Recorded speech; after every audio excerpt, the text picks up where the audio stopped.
All right. Hump day. It's Wednesday, ladies and gentlemen. We are here this morning. We're all together once again on this beautiful Wednesday morning. Yes, we are here, ladies and gentlemen, and we are live.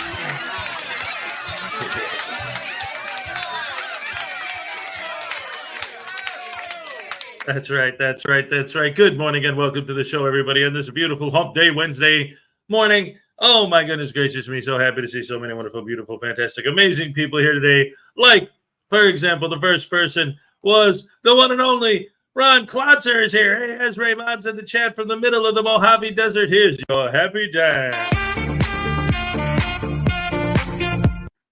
All right. Yes.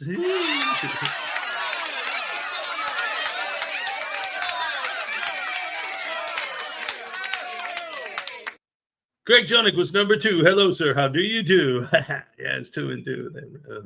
Hey, little Chihuahua's here. What's up, my tiny Chihuahua life? Good morning, Rash. Good morning to you. Let's see who else.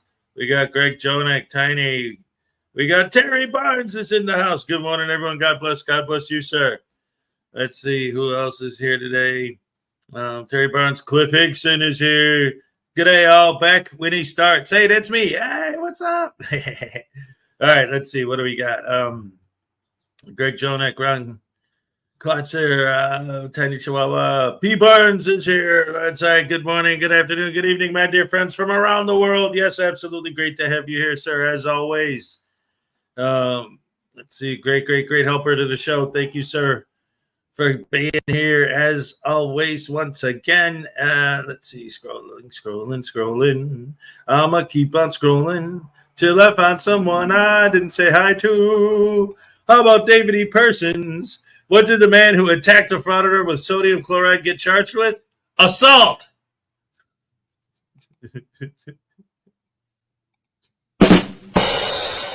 Yes. I love it. Let's see, what else we got?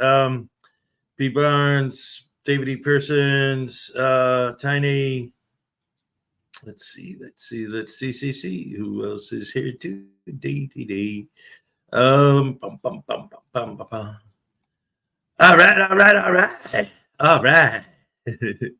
right. Yeah. Welcome to the show, Chris. Great to see you. Let's see who else is here. Griffey's here. What's up? Hey, before anyone else says it, I was number 321. All right, Mike. Welcome to the show. Good to see you. Let's see. Ron's honored because he was first. Yes, thank you, sir. Thank you for being here. Always. Let's see. Chris Killing. Blah, blah, blah, blah. Oh, all right. It looks like we're already caught up. All right. That was quick and easy. Hello. Good morning and welcome to the show on this beautiful Wednesday morning. Unfortunately, Ray isn't feeling good today, so she isn't here. But we're gonna do what we do. Hip hip hip hurrah! And it's hump day. It's Wednesday. We're in the middle of the week. My throat's a little sore today, but I'll be all right. So anyway, hello everybody. How's everybody doing today? Great to see you all here again. And as always, oh my goodness gracious me. It's getting interesting. Yesterday, I actually had a lot of fun because my kids, this is their last week of school before the summer, their summer break. And so they've been having half days. So yesterday they came after school, and then today they're going to come after school. And yesterday me and my son sat down and we watched Throw Mama from the Train with Billy Crystal and Danny DeVito. And I didn't realize, because, I haven't seen that movie since it was new, that it was actually directed by Danny DeVito. So yeah, that was pretty cool. It's been so long since I've seen it. There were a lot of bits I forgot. That was pretty funny. And it's weird because like seeing it now in retrospect, it in a lot of ways, it kind of reminded me of that Stephen King movie where the girl kidnaps the writer and breaks his feet. Misery. Yes. Thank you. I appreciate that. Hey, Dr. News here. What's up, Doc? Hello, everyone. I'm in the middle of an argument with Mason Glitterman. And there he is, Mason Glitterman. Dr. News story time. I'm the greatest frauditor ever. Oh, no. Crisscross. That's right. Yep. Well, that's cool because we did it on purpose because what was happening was my older son and I have been doing this thing over the past couple weekends where we were having a Hitchcock marathon. We watched Rope, we watched The Birds, we watched Rear Window, we watched Strangers on a Train, and then we watched Throw Mama from the Train.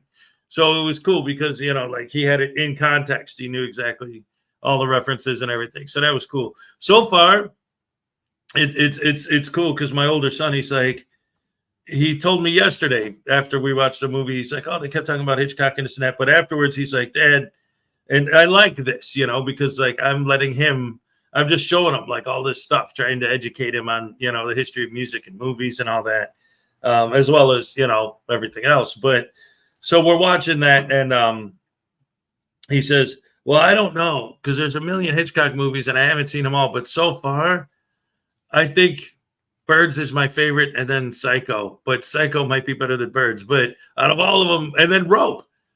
He said his number 3 is Rope. And I was like, now see, that's how you know that, when it comes to teaching my son about the history of film and cinema, for Rope to be one of his favorite Hitchcock movies is awesome. because it's like it's not, obviously everyone knows Psycho and The Birds and Rear Window and all those, but North by Northwest. So yeah, that was fun. I enjoyed that. He's a good kid. He was showing me he had an assignment due today, and since today's the last day of school, he had to write this whole thing about like, how did you like your year so far in school? And he did a really good job. He wrote the paper very well, but it was just like, he's like, okay, everything I didn't like about school, I'll just write the exact opposite, and it'll make it sound like school was great. I don't know. But it's good stuff. So they'll be here this afternoon again. We'll have a lot of fun as always. And then we went shopping. Me and him went to the store because I figured, you guys are going to be here. Look, Highway Star is here, ladies and gentlemen. All right, good morning. Good to see you. Here's the Fez. That's right. I always used to say, because Ray actually gave me a Fez, to use as a prop sometimes, just, again, like all my props, it's back in Florida. But I used to say, Hez the Fez and Ray El Bay. Oh, yeah, I know the trouble with Harry. Absolutely. Oh, thank you for saying that, because I was trying to remember, like, the movies that he made after Psycho, and after Birds, like later on in his career. I was trying to remember the trouble with Harry, and I kept thinking of Frenzy, but I know Frenzy was not the trouble with Harry. Yes. But was that before? Whatever. Now I'm discombobulated because the dude started making movies in the 1920s and kept making them until the 1970s. So there's a lot of Hitchcock movies out there. Mr. Thomas, what's up? Go, like Teen Titans, go. Lisa Alcazar, what's up? Great to see you. Good morning. And of course, Ancient Chart Music and Art. Heads for Press. Yes. That's what I'm talking about. Yes. That's right, ladies and gentlemen. If you don't want to vote for Trump or Biden, just put me in as a write-in, Hezokuai Jenkins.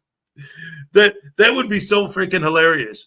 Watching the news the day after the election, so-and-so got 10 million votes, so-and-so got 9.5 million, and we got like 5 write-in votes for Hezokuai. I don't know what this is. That would be great. Oh my goodness gracious me. All right. So anyway, today is it looks like everybody is talking about the whole thing that happened that we talked about a little bit yesterday. And it ended up, I don't know. It's bad. With Kootenai County Press and his whole situation and all that's been going on with that. So today I was thinking of, I found a couple little Frauditor videos, but I was thinking today maybe doing a little bit more of the sovereign citizen stuff, because that's how I started on this train, was by going down the sovereign citizen rabbit hole that eventually led to Frauditors. Frauditor Terminators here. What's up? Great to see you. And so let's start the show right off the bat with one of the most insane lunatic frauditors ever, sovereign citizens. I don't know if you guys remember Lanka. Team Skeptic just made a new Lanka video. Holy crap, this lady is, she always was, right? Absolutely, positively off the rails. Batshit insane. This woman is nuts. But anyway, we're going to watch this. And keep your eyes open, because throughout the course of this video, at one point, like, they're complaining about, like, oh, there's no such thing as real money, blah, blah, blah. And so somebody, like, says something, and she pulls a gold coin out of her pocket, says, see, this is money. It's like, okay, do you pay for your groceries with those? Like, how do you get that many? And how about this, lady? This is me saying, not in the video, but what I said when this scene is coming up, you'll see it. What I was thinking was, I would have said, cool, you got that? Now here's what you do. Go sell it and get the money, and then take that money and come back here and give me the money. You can keep the gold. I don't care. Give me the cash. Now, I get that, but just the idea that I'm never going to pay for anything unless it's gold. these guys, these soffits, they never use that. Like if they go grocery shopping, or if they buy a car, or if they buy a house, which is what this video is going to be about, or whatever. It's always anything when they're trying not to pay something. Well, that's because money isn't real, so I don't have to pay you. And you guys won't take gold, so I don't. That means I don't have to pay. And it's like, how come you don't do that with everything else in life? You didn't pay for that latte unless it was those little Sacagaweas and you walked in and paid with like 8 of those. You know, I don't know. Anyway, let's go ahead and get this started with a new video on Lanka from the one and only Team Skeptic. All right. Yes. Hey, guys, and welcome to today's video. Today, we have the return of my favorite sovereign citizen Karen of all time. Is a low IQ anon who has personally set the gene pool back about 2 million years. And in today's video, she's at a foreclosure sale. Dag nabbit, am I pizza time again? It's pizza time. It's pizza time. Oh, it's the only word that rhymes. Meow. She's not here to do the meow. Oh, my goodness. And I'll tell you what, man. See, this is frustrating because this was happening to me yesterday. If you guys remember, there's a lot of reasons why I ended yesterday's stream early. Those of you who were here probably already understand what was going on. It was just, I don't know. My internet was messed up. Ray got sick and had to leave early. And then we were talking about, you know, the whole Kunte County press thing. And then there was an argument in the chat or whatever. I don't know. It was nuts. But then my internet's like getting all foggy.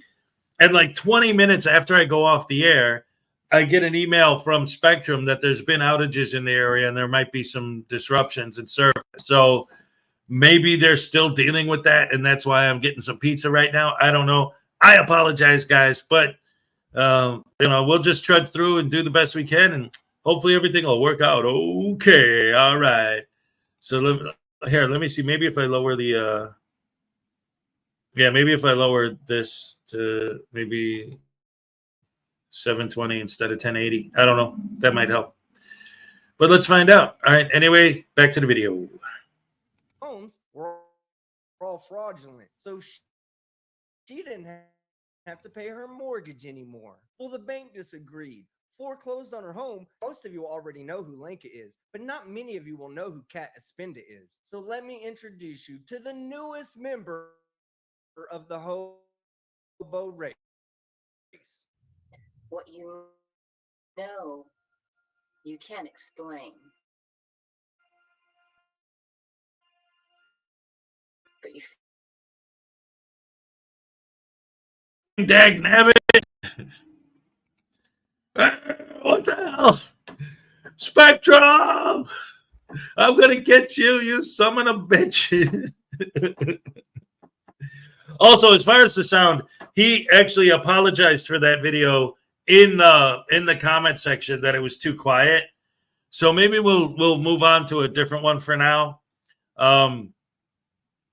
Yeah. Let's do something a little different right now just to get this parted. I don't know if this will play smoother, but let's see. All right, how about we haven't done Tyrant Terminator. Ah, dag nabbit. All right, hold on, guys. My computer StreamYard strikes again. Wow, Hez swore. Holy shit, that's never happened. No, no, it's all good. I gotta redo my spoo here, my spiel. Reveal my spiel. Here, let me do it this way because this is like I said, I got an email yesterday after the show from Spectrum saying that there were outages in the area and they were working on it. And that's why I was messing up yesterday. So I'm thinking maybe that's still a thing and that's happening today. Still, but let me go ahead and try to do this again. What a pain in the rectum, almost killed him. Don't know what to say except that Tyrant Terminator is a bourgeois. Is he mystery to me? But being from, the same, his stomping ground is where Ray and I grew up, and Katie's too, and so many others, the Chicagoland area. We're going to go ahead and watch Tyrant Terminator and Familia. Let's see if this one runs smoother. Let's see what happens. All right, everyone. Hello, and welcome back to the channel. All right, now, so here's a video dealing with the Frauditor that we all know as the Tyrant Terminator.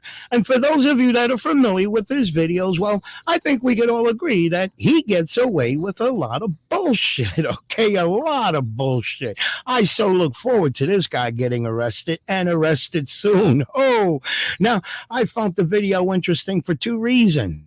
What was the location that he chose? Okay, he's another knucklehead like Liberty Troll who wants to go fraud it at the WIC location. Okay, WIC. Okay, that the location that helps mothers with their newborns. Okay, now this knucklehead wants to go fraud at a location that's out there helping kids. But listen, again, that's one of the reasons that I found it interesting, because to me it seems like they're choosing locations that they know they're going to stir some shit up. They go in there with their camera, flexing their rights. They're definitely going to stir shit up. Now, the second reason that I found this video interesting, because as you all know, these knuckleheads, they like to go to locations that have signage stating no photography, no video recording. Oh, that's just a sign. That's just a policy, and your policies don't trump my rights. You know that BS, okay? But again, I found it interesting because not only did this location have that signage of no photography, no video recording, but damn it, it also had information there that if you're not happy with our policy of no video recording, here's an individual, David Crow, and the way it's posted on that signage, well, to me, it sounds like this guy has some power. He has some authority to either modify that rule or policy, however you guys want to put it, or remove it completely. And, you know, these guys who say they're out here to make change or whatsoever, here I saw an opportunity that if he was really about making change, he has the information right there, a name of a person with a phone number that he can communicate his concerns and probably get that policy taken down. But no, he chose to go to the location and go over there and aim his camera at people, okay? Force his way of thinking down their throats, whether they like it or not.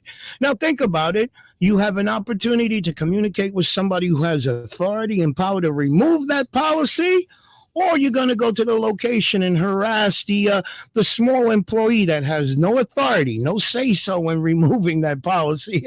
You tell me if this shit ain't about content or making change. Yeah, you get what I'm getting at. But let's get into the video, and we'll go from there. All right. So real quick, I just wanted to comment, okay, so that's a great point Familia's making there.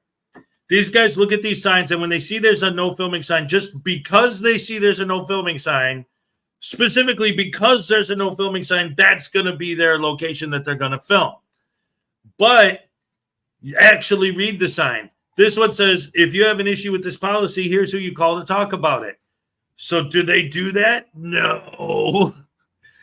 And that's David Crow. Okay. I don't live in Illinois anymore. So, and whatever. He is the Illinois state. He is the head of security operations for the state. Okay. He's not just like some random guy that they gave a number to. So he's got a point there. Like, there's the information. There's who to contact if you have a problem with the no filming policy. Nope. We're going to just walk in there and film for YouTube because that's how we get paid. $2 Australian from Griffey for News Now Voodoo Dungeon Fund. Stop messing with Hez's internet. Hey, I don't know what you guys are talking about. I never did it. Wait. Oh, wait. I did. Yeah, that was fun, man. So what are you going to do about it?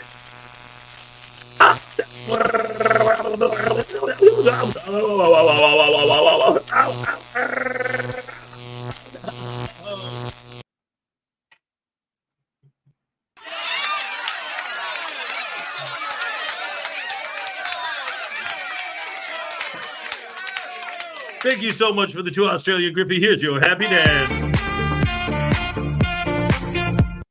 All right. Yes, thank you.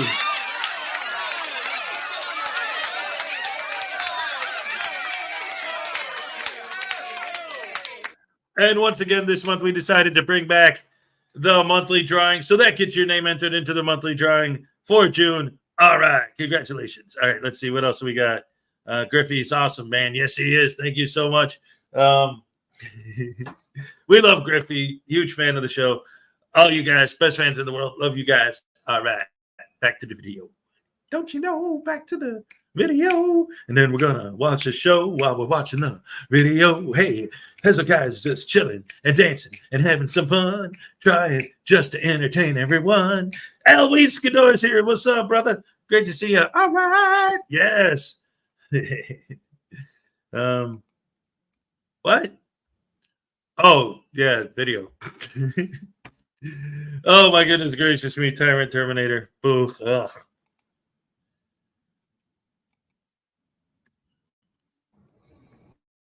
So as I'm reading this sign, TTA family, so if you have any questions or concerns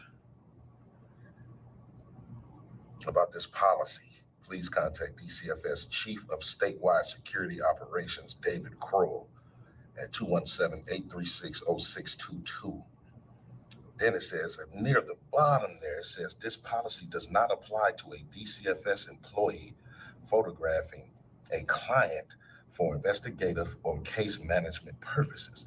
This policy applies whether the property is leased or state-owned. So that's clearly at the bottom there, right? Security stand. I can't hear you.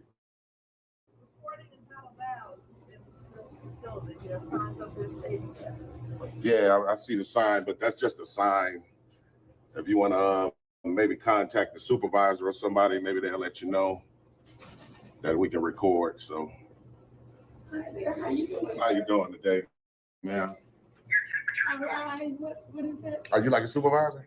I wanted, who do you want to speak to? Well, she was saying something, about a sign about not recording, but I was trying to tell her that that's just a sign that doesn't, it doesn't really have any force of law. So, it's just a sign. Okay, she's calling to the. Oh, okay. Yeah, so like I said, man, this DCFS entity, man, is notorious for just disregard. Oh, she's trying to do what? Oh, is she? Was she trying to call like a supervisor or something? Yeah, hopefully, maybe like I said, if the supervisor do come, maybe they'll know that we can. Your temperature is normal. She said that you step outside. Yeah, so like I would, because she wasn't listening. So that was the first thing that I need to do. The second thing I also need to do while I'm here is file a FOIA with this department too. So it's actually two things that we need to do today. But she wasn't interested in listening, so.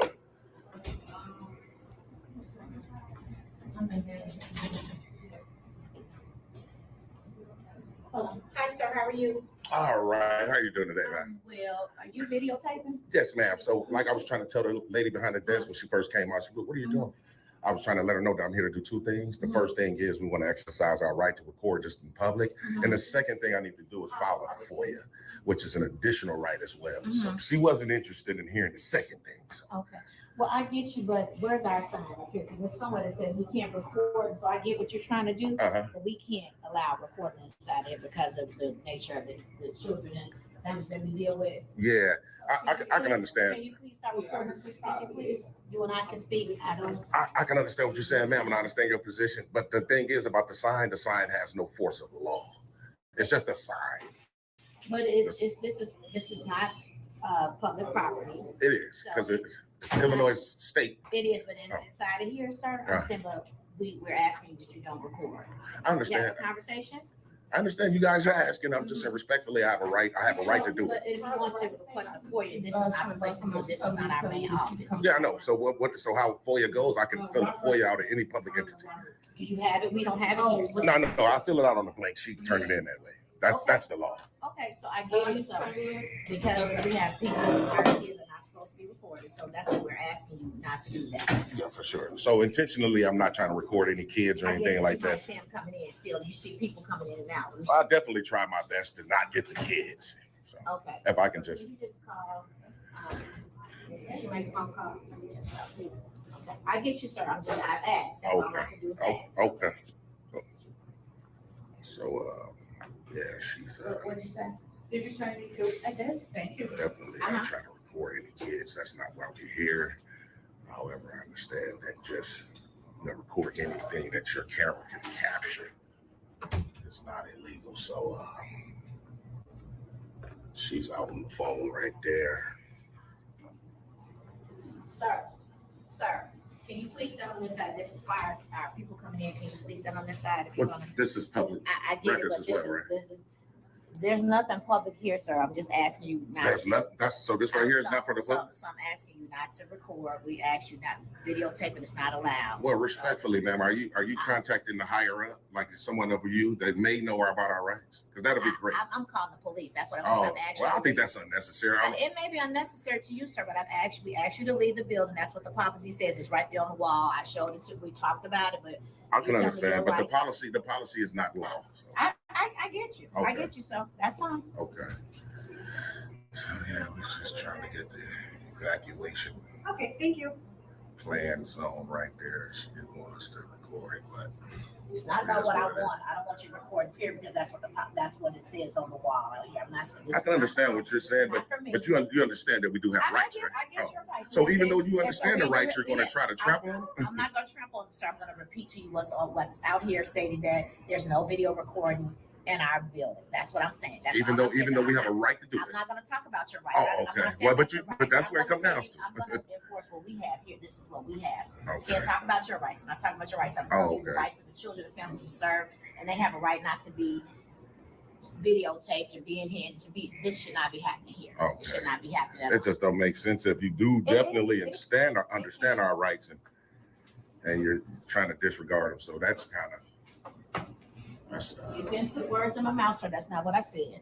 no, well, you actually did say you do understand our rights. Calling the police I is understand you have rights. I didn't say your rights in regards to what you're doing. I said we have the right to post what we need to, and it says that you're not supposed to be videotaping, and that's what I asked you to stop and to please leave the building. But you're not doing that, so I'm doing what we need to do, which is call the police. oh, well, I think Did you that's call them? definitely not necessary. I mean, to subject someone to harm. All right. So if you were paying attention to the conversation that the female employee here was having with the frauditor, well, then you picked up on the tactics that he's using here, putting words in her mouth, twisting her words around to work to his narrative, because the female employee did acknowledge that he has rights, but she never said, hey, you have rights to record here. She's acknowledging that you do have rights, but her job is to enforce that policy of no photography, no video recording, and so on, okay? But again, this guy has that street hustler mentality, okay? He knows how to manipulate and twist things around so that his subscribers see him. His rights are being violated.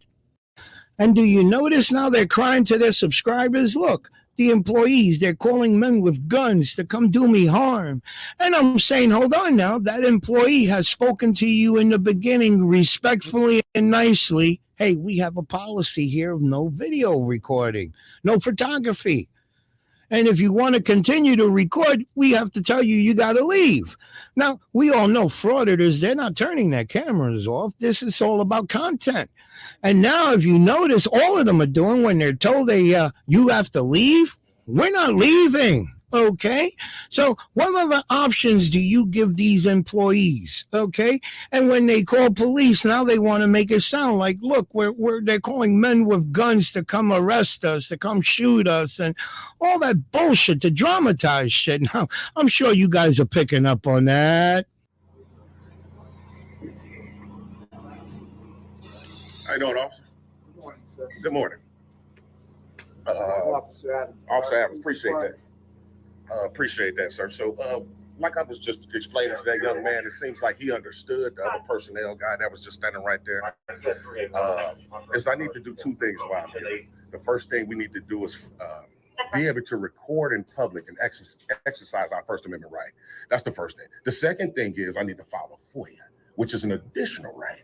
I tried to explain that to this young lady and the lady that's on the phone that obviously called you guys, and they're not interested in our rights today. So, Who's our rights? I'm sorry.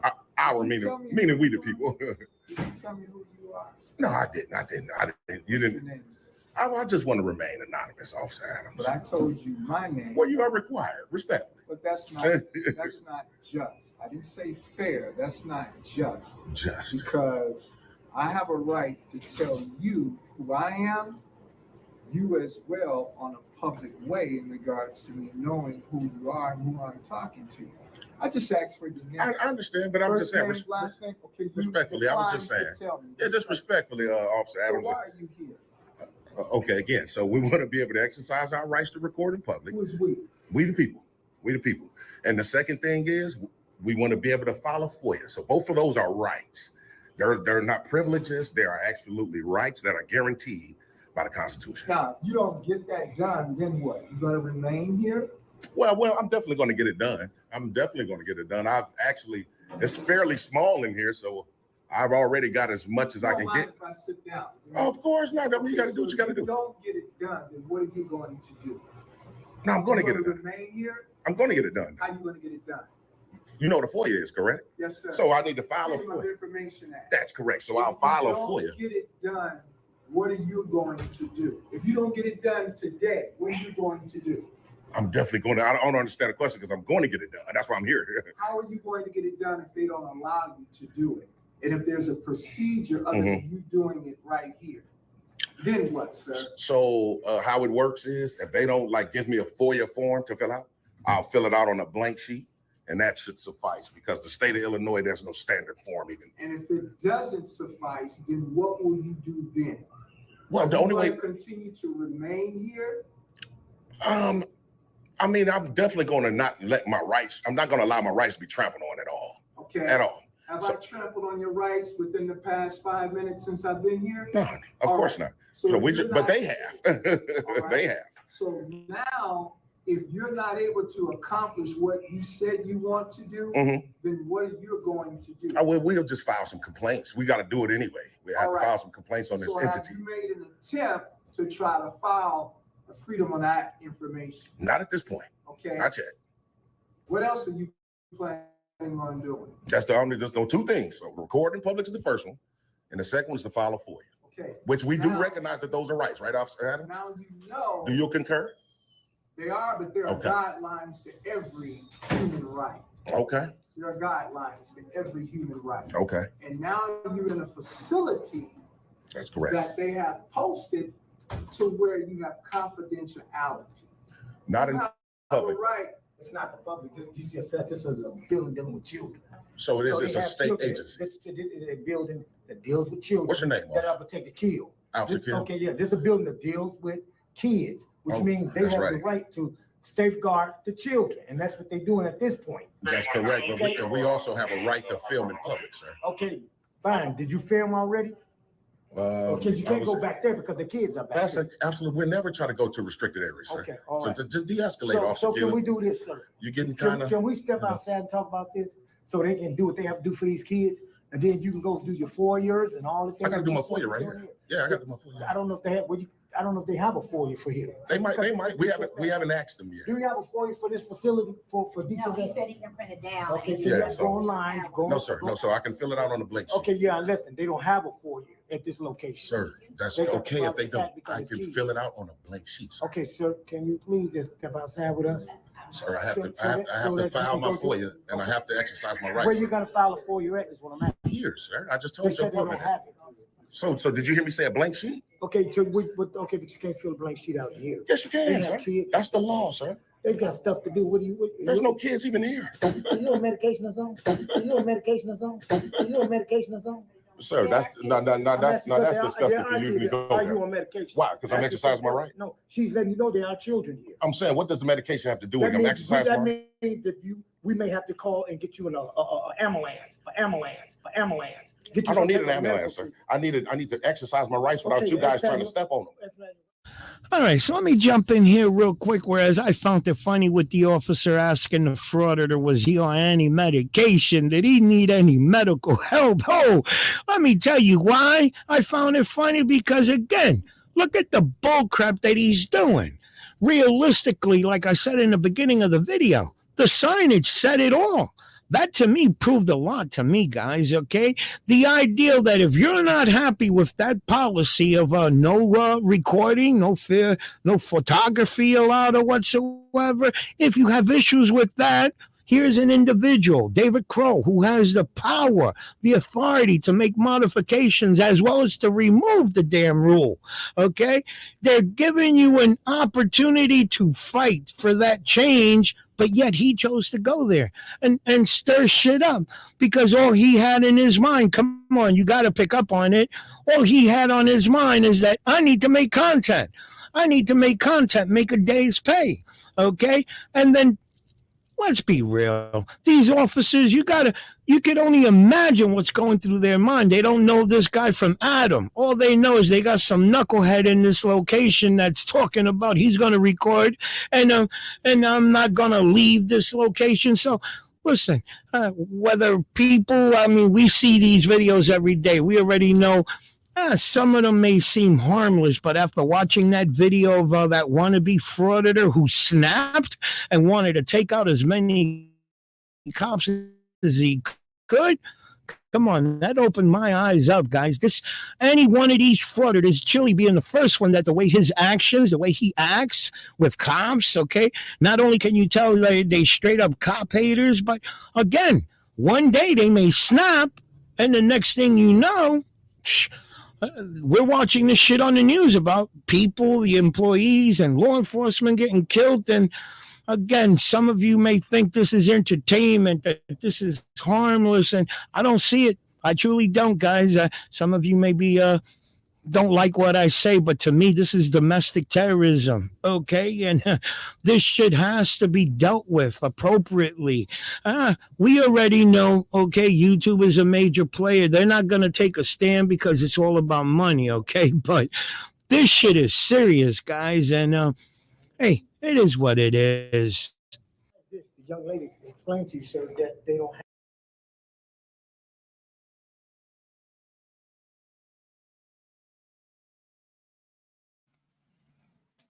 I was muted, ladies and gentlemen. I apologize. Oh boy. Anyway, I'm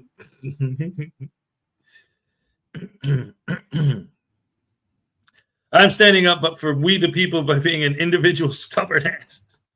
Hey, Carrie T, what's up? Good to see you. What's up? Anyway, so here's the thing, like with this guy in this whole situation, between Tyrant Terminator and Audit them, it goes back to one of my arguments that I make all the time about how the ultimate result of what these guys are doing is actually negative. It's all negative. Nothing good is coming out of any of the things these guys are doing. I could see if these two especially keep it up the way they're going and spreading this whole FOIA thing everywhere all the time, I could see the wording, because that's how they take advantage of it. What's up, B9 Momber? What's up? The wording of the FOIA law is what they hook their, what they really sink their teeth into, what they really hook into is, well, technically the way it's worded, I could walk into any office and tell any employee, I could go up to the janitor, you fill out my FOIA for me, and then take it downtown, walk to the building where it's appropriate, and hand it to them because I don't have to go there and do it myself. You have to do it for me, and I don't have to go online and do it.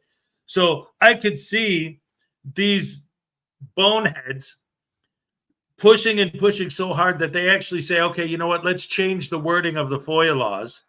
And as a result of their stupidity, actually making it more difficult for people that legitimately can't do it the proper way.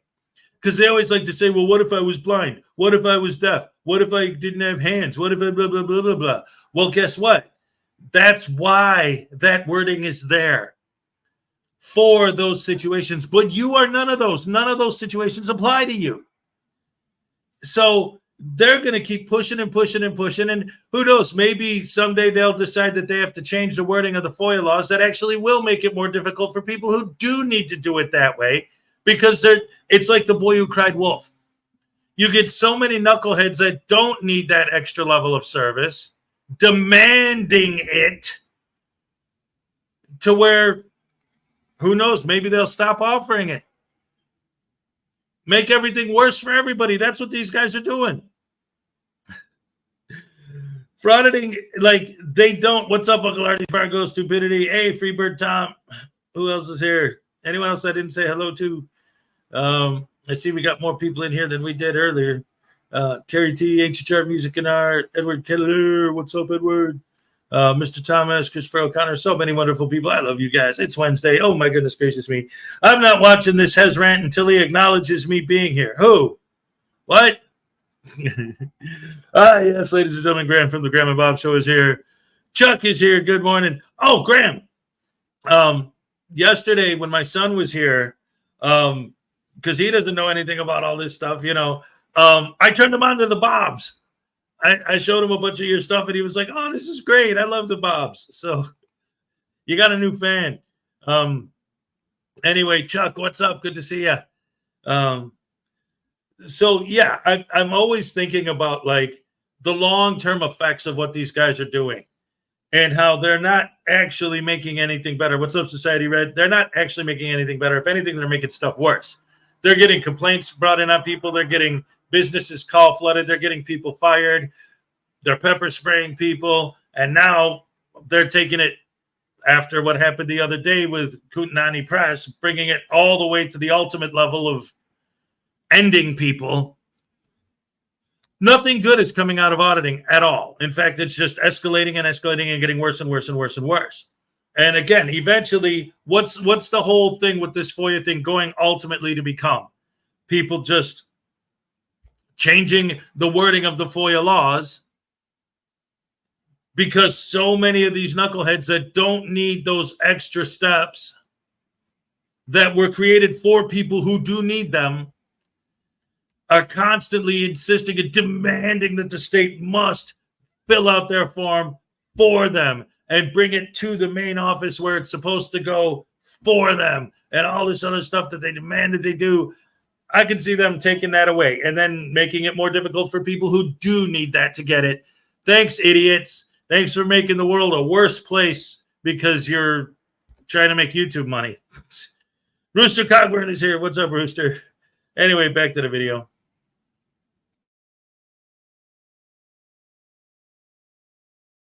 Have that here. And That's correct.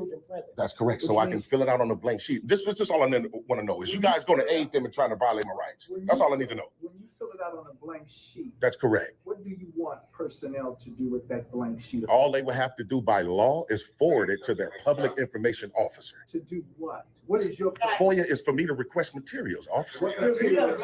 I'm gonna ask general information. Sir, You need to de-escalate. Here go your blank piece of paper. Go ahead and write it out. You need to So we- de-escalate, we man. can clear up Because out here so you're they trying to can escalate continue the to do situation, business. sir. Here you go, sir. I'm Here go going pen. to, but I don't need to be rushed. Okay, sir. Here go a pen. Okay, you can so set that it there. So they can do what they got to do with Okay, these you can keys. set it there. Okay, there you go. There you go. It'll be general information. Okay, go ahead. General. Just general information about this entity. I do trust Officer Adams. I do this all over. I know precisely what I'm doing. That's why I'm hope, wishing, and praying that you guys don't aid them in trying to trample on my rights. Sir, they got a piece of paper there. I understand, but I'm going to do it. I'm going to do it. Now, sir, you're here, and now you're disturbing the peace. I'm disturbing the peace by exercising the right. And they ask you to leave. Did they not? And I have official business. You can't ask a person to leave. You have official business. Yeah, but right now, you're bordering in regards to breaking the law. Because what business do you have here other than your access to a public facility? I just told you two things, Officer Adams. Right now, at this point, I'm asking you guys to call a supervisor. But you can, I'm already supervise. A sergeant. I'm already here. So you're a sergeant? I'm already here. Now, I am a supervisor. So, But sir, are there you go your piece of are paper. you a sergeant? Sir, you can go to the station. You won't do higher than me. Right now, I am in charge. There go your piece of paper. The station's next door. You can fill out what you're talking about. You're trying to fill out, and then if you're not satisfied with what I'm telling you, you can go next door with a police station there and ask to speak to somebody who's hired. Well, hopefully we don't have to do that. Well, sir, Hopefully we don't have really to do that. They go to piece of paper. I don't care if we have to do it or not. It doesn't matter. So you're gonna try to trample on my rights, sir? We're not trampling on as an your rights. officer. We're asking you to do what you said you here to do. So we Yeah, but you're trying to rush me, sir. You know what, sir? Go ahead, sir. Do what you got to do so we can move Bite on. your bottom lip. You're getting very. Move on, sir.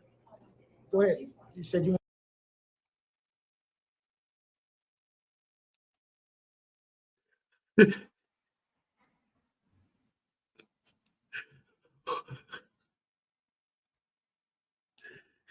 He was ready to go straight on him. He was this close. He's like, oh, you're biting your bottom lip. He heard it. He was so ready. Oh, man, now that cop, that dude, he's trying so hard to keep it cool with this guy. Oh, man, that was so close. Oh, my goodness. Wow. See, that's one of the things these cops try so hard to be patient with these douche canoes. And it's like, I hate when you look in their comment section and everything, all their fans are like, I can't believe the way those horrible cops treated you. I'm sitting here like, I can't believe those cops were so patient with you. I can't believe those cops were so calm and cool and let you do your thing and listen to your stupid rant. Like, it gets so frustrating to see these situations. And man, this dude is so, they're trying so hard to maintain their cool with this idiot. Because again, I need to fill out this form. All right, so fill it out. Well, why are you trying to rush me? You said you want to fill out the form, so fill it out. What the hell? Obviously, you're just not doing it just to piss people off, just to get under people's skin, just to get on people's nerves. What a douche canoe. Hey, Gremlins Frauditor Auditor Zone. What's up, buddy? Want to fill out the form, fill it out. This guy right here, man. Officer Keel right here. You can tell he's becoming really unhinged. So they go to form. I understand. Fill it out so we can get these kids out. I'm They have a definitely. notice up there saying that this is a personal facility, that you cannot enter this facility without their permission. They have that. That's the same sign that they at all. Can you go out there and read it? It's right here. Yeah, that's the same exact sign. Facility. It's a state building. Okay. That's why I can be here. Sir, do what you got to do so we can move on. I'm going to, Okay, but I don't want to be rushed though. Okay, well then you're not rushed, but you can't stay here all day. I can stay here until they close. That's the law. The courts have ruled on that. Okay, You know we're not gonna allow So that to that- happen. I mean, if you don't allow it, then it's violating my rights. That's okay. I'll go file a complaint and then we'll go from there. Then you guys will lose your qualified immunity. That's all. Okay. Okay. You're disturbing a place of business, and we're trying to be very patient with you. I'm But not trying. you are, but not him. I'm not trying to violate none of your constitutional rights. But guess what? Just like you have it, they have rights here too. You're absolutely correct. So do you try to trample on mine? I don't think they're trampling on your rights at all. But if you guys telling me what you're not going to allow me to do, that will be trampling, sir. Because it's the law. It's the law. So are you here to uphold the law? Then you know I have a First Amendment right, which is the highest law, the Constitution, right? Which is what? Freedom of press, sir. Okay. That's exactly what we're doing today. Communication devices. Is that That's right? that's correct. But you can't be here in the manner that you're in. Okay. I'm not. So time, place, and manner. I'm doing it in a peaceful way. He's trying to take care of business. I'm not in You're his way. I'm not in his way, Yeah, sir. you were. You're disturbing me. Absolutely Sir, not, sir. And you're not being just, because I don't know who you are, where you from, but you know me. So is it a requirement? Am I legally obligated to tell you who I am, Officer Adams? I'm obligated to tell you who I am. Per your policy, right? No, Oh, per the law. No, sir. So it's per policy that you identify yourself to a member of the Now public. you know my law. Oh, absolutely. Absolutely. Absolutely. So, like, again, what I'm going to do is, Sir, come here. Come here.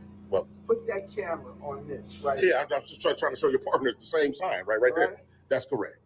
That's That correct. pertains to you. It doesn't pertain to my partner. I was All right. trying to tell him about the Now, sign, sir. if you don't leave and they told you to leave, that's grounds to be arrested for trespass. Okay, so if I don't leave at this moment, I'll be arrested. You can be, and I don't want to do that. Oh, I'm just confirming. If you say yes, I'm out to do it. I don't want to do that. Oh, if you say yes, I'm But going. I came here and I'm not going to refuse to leave. I came here and I introduced myself to you. That's okay? correct. I didn't tell you to put your camera away. That's I correct. didn't tell you to stop talking. That's correct. I wasn't rude or disrespectful. Absolutely not. But you can't remain here in the manner that you are. As my partner explained to you, you can't have that device going on here. And It's a public place in regards to those who have business to attend to. Now, if you're outside, sir, you're more than welcome to record whatever you may choose. But you're coming in here, we're dealing with children, babies, we're dealing with adults, we're dealing with family members. Okay. Confidentiality. Ma'am, I'm sorry. Who are you? I'm Robin Albert, and I'm under the administrator, senior leadership. Yes, ma'am. Officer Adams of the Harvey Police Department. Can you please try to help this matter understandable in regards to letting this person know the confidentiality? Are you videotaping now? Yes, ma'am. I refuse to be videotaped. I understand. So we have a right to do it. I've been trying to tell everybody here that we have a First Amendment right to do so. And I also have a right to file a FOIA. So we hope that that doesn't be infringed on. Why is this established here? Well, we have youth here that cannot be videotaped without proper consent Yes, from the ma'am. guardian. Their confidentiality cannot be breached, their identity cannot be known to the public Yes, ma'am. unless the guardian consents to that. Yes, ma'am. So that's one of the reasons, but also this is state property. Yes, ma'am. Which makes it public property. That's correct. And Go ahead, we, I'm sorry. as you see, have asked that people not videotape to ensure that we're not breaching anyone's confidentiality. How about outside the building? What about that? This is public property outside, but not any people going in and out the building. With inside of the building? Right. So it's a little different type of establishment when you're outside of this building. That's Even on the state property, you can take pictures, videotape, so forth and so on. I don't see where that's prohibited, but once again, we do Once have you come in. youth and care coming in and out of this building, so it's staff that have not consented to be videotaped. So that's against the law. And what is it that you would like this person to do that's standing dressed in a cap? Yeah, what's wrong with black that? shirt, Yeah, what's wrong with that? black warm-up pants? I'm just my way of identifying you. Since Oh, I okay. don't know who you are. Well, you're definitely going to find out who I am. Okay, so you've been found. All right. Okay, ma'am, can you please look at him and tell him that you would, I'd like him to leave premises? Sir, I'm asking that you leave the premises. Okay, and you're the manager? Excuse me, ma'am. Yes, I'm. Okay, so I can't file my FOIA today. What's the procedure for filing that? Just got to make sure we get all Can this you clear the documented. door so they can For sure, come out, just- sir? Thank you, sir. For So sure. we don't have, like I said before, Yes, I'm on the ma'am. manager as well, and we do not have the form here, and he said he can print it down, so. That's We correct. gave him a piece of paper to do it, but he has not done so. I said that he could do it originally, but we Right. don't have Right. anything. But now you asking me, Right, so- correct? Yes. Okay, And if I don't leave, I'll be arrested. correct. Okay, great. That's all I need. That's all we need. So that's all we would need, TTA family.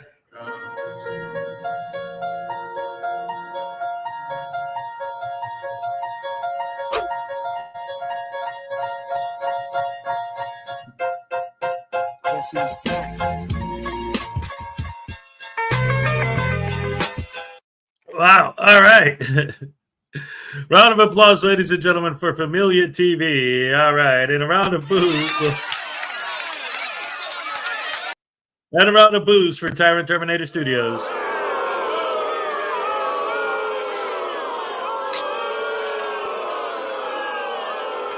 Yes.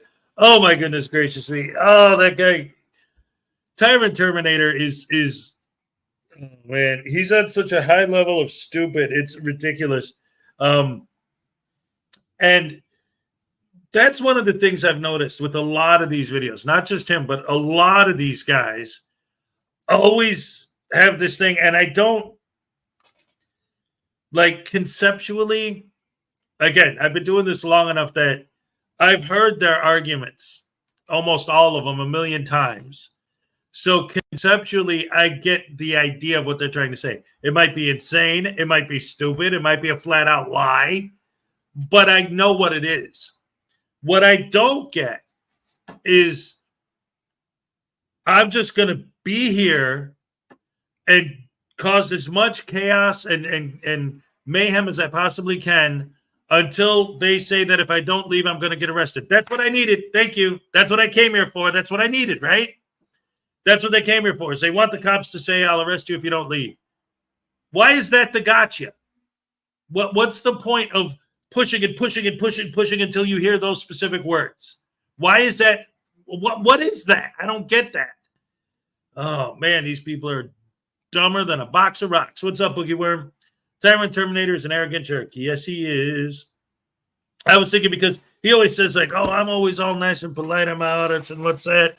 And, oh, look, what's that? We got Lexi Ann in the house. What's up? He's not stupid. He's a grifter. He wants clicks and views, and the cops give it to him. Yes, exactly. Hey, Vilified Freedom's here. What's up, VF? Great to see you, buddy. God bless. All right. Welcome to the show. I saw your community post about that thing. We were talking about that on the show yesterday. That whole situation is insane with that Kunani press guy or whatever, taking this whole frauditing thing to whole new levels of evil. But anyway, so what was going on in this video? Tyrant Terminator with his attitude. And I was like imagining in my head, like an imaginary conversation with him, like being able to say, okay, let me ask you something. And he would probably say no.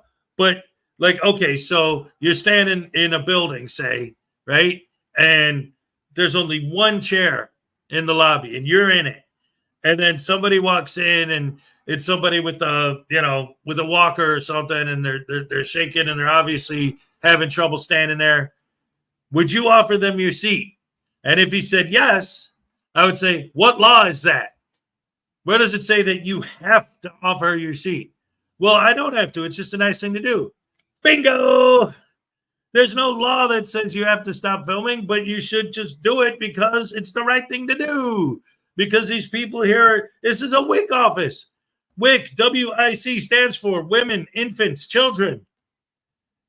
Like, why is he in a WIC office? Because he knows, and again, he said it at the end. That's all I needed. That's what I needed. And my theory with that goes back to, and this goes back a while now, was when this whole frauditing thing first started, and it's gone, like what I was talking about a second ago, it's gone way beyond just a couple idiots hanging out in the post office. But when this whole frauditing thing first started, right, it was like, oh, we'll go to the post office, we'll go to City Hall, we'll do whatever, and we'll stand around filming until they ask us to leave, blah, blah, blah, whatever. But the interaction with the police was always a big part of it until it actually became, and it is and has been for a while now, like official policy to train the police. If you see these guys, just ignore them. Just completely ignore them. In fact, we just saw a video the other day, right, where this auditor, I forget his name, but he always has to have his face in the camera. There you go. But like there was a group of cops that were literally just standing in the parking lot talking. And if you listen to the narration, it sounds like these horrible, evil, vicious, disgusting tyrants are violating this guy's rights on a whole new level of evil. And the cops were literally just standing there having a conversation, ignoring the guy, right? It's like the cops have been trained to ignore these people. And they always say that's what we want. We want to be able to just film and nobody bothers us. But when somebody doesn't bother them, why are you ignoring me? I don't pay my tax dollars for you to ignore the public. We're not ignoring the public. We're ignoring the idiot. But yeah, the idiot in Alaska. Exactly. But the point is that because now it's become part of their training to, when you see one of these idiots with the camera, to leave them alone, the police interaction is their bread and butter. So they're doubling down on going after regular people in the hopes that they'll keep poking the bear and poking the bear and poking the bear until they call the cops. And then the cops have to answer the call. They can't just ignore the call. And that's the argument that the frauditors will make, right? Oh, well, the cops shouldn't show up. If somebody calls and says, what's going on? Yeah, someone's filming. The cops should say, oh, well, he can, and then hang up. Like, no, you know damn well that that's not how police work. That's not how it works. They have to answer the calls. That's the whole point. Like what other reason? I cannot even begin to comprehend realistically, logically, any other reason why these people bother regular people, why they bother the general public, other than to poke them until they get so upset that they call the cops, and then the cops have to come, and now they have an excuse because the police have to interact with them. Now we can film my police interaction. Like the end of that video we just watched. They finally, he's pushing and pushing and pushing and pushing and pushing. And then as soon as he got a cop to say the words, "We will arrest you if you don't leave," that's all I needed, sir. Thank you. Goodbye. And then he walks out. Like that's the goal, to get those specific words, to force that line to come out of their mouth. Why? What does that do other than get you YouTube clicks and views? And again, all of these videos are always the same thing when it comes down to the ultimate, what I see when I watch these videos, right? And I always say, people like me, we watch these videos and we see what's happening in the video. But if you read the comment section on the original videos on the Frauditor channels, it's always the same thing. They're not looking, they're not responding to, they're not commenting on what happens in the video. They're commenting on what the idiot Frauditor says in his narration, the false narrative, the lies. And they buy into it hook, line, and sinker, call us sheep. But if a Frauditor says, "I can't believe that cop was such a horrible, evil tyrant. Look at what he did to me," and then shows a video of a cop literally just, and their friends are like, "I can't believe he did that." Did what? He didn't do anything. Literally. Billy Yank, what's up? They think they can file a lawsuit after the cop says they'll arrest him. Right. But they never do. Claudia's Brown Girl stupidity. Hey. No, I didn't. Well, I mean, maybe once or twice. Nightman's wife is here. What's up? Great to see you. Another chilly psychopath, sycophant. Another chilly sycophant. Yes. Exactly. Oh, dearie dear. But yeah, these guys, they get so completely anything to try and get an reaction, anything to try and get people to call the cops on them. Always looking for trouble.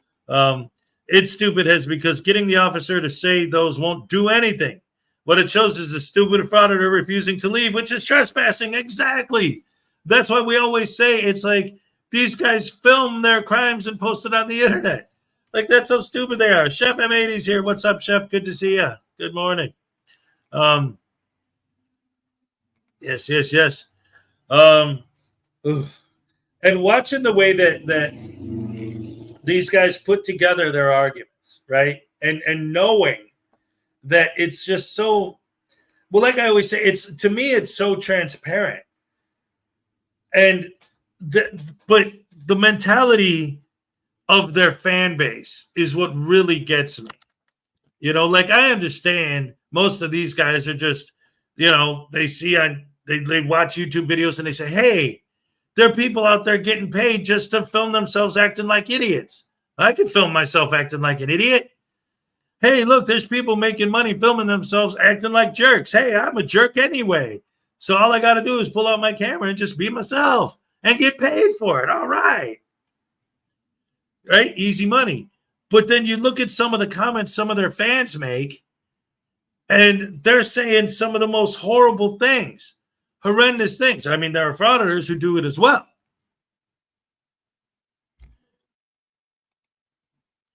It's about trying to get go-away money and get money from their subs, attorney fees money. Yes. Oh, Chef has another interview today. Good luck. I understand that. It could suck at a real job, but you just have to have a few and find the right one. Exactly. Don't you love it when they say that they're just about to leave and spend the next half hour arguing about the right to insert right here? That's exactly right. I hate, that's one of the many things they do that drives me nuts, right? Like, oh, I'm leaving. But you're not. You're talking to me. Will you engage me to tell you to leave? So leave. I'm leaving. No, you're not. If you were leaving, you'd be gone by now. Like, so much of what they say makes no sense. Oh, it's so hard because I always try to apply logic to what these people are doing, and it's so illogical. How do you apply logic to illogical logic? Oh my goodness, it's Wednesday. We're halfway through the week. Hump day again. Yeah, we're here on Wednesday, and I'm just wasting time because it's almost time for the cupcake happy dance. We got halfway through the week. Cupcake happy dance coming up. All right, it's gonna have fun and good times, rocking and rolling and whatnot. I got my coffee. Yes, yum, yum, yum. I know it's a Dunkin' Donuts bottle, but I made the coffee that's in it. I just use it.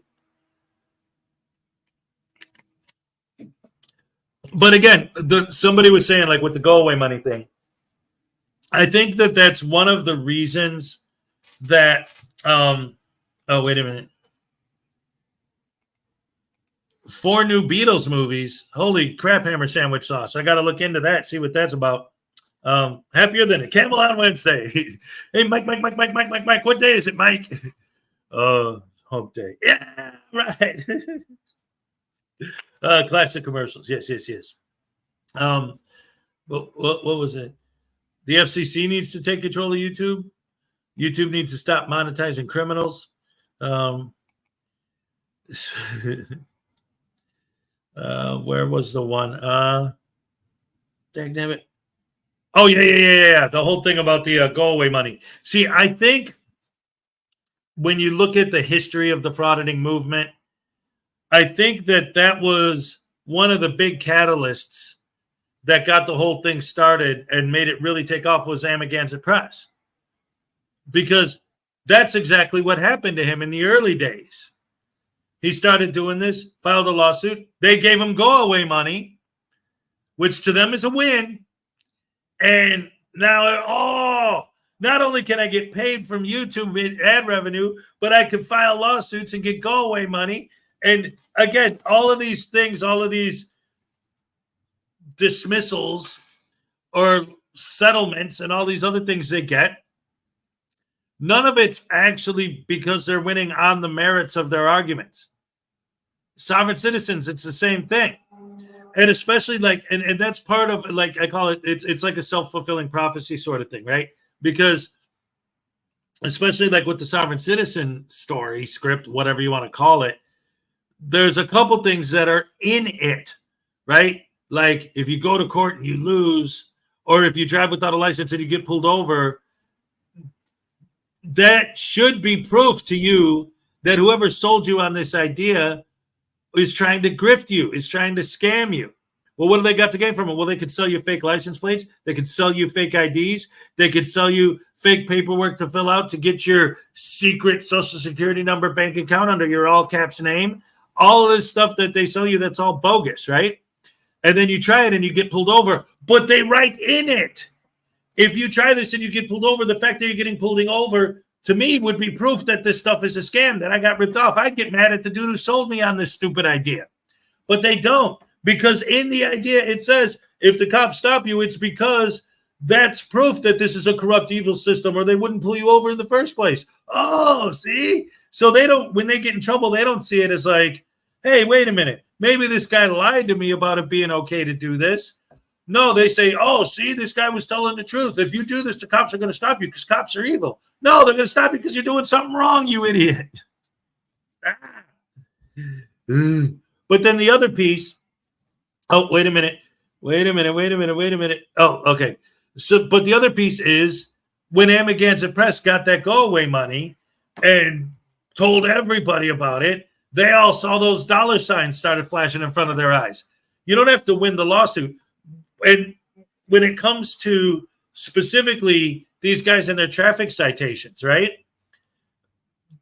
Again, it's a self-fulfilling, it's written in the script because they know, everybody who, the people behind this who started it know and understand that traffic violations are teeny tiny, itty bitty minor violations in the big picture of things.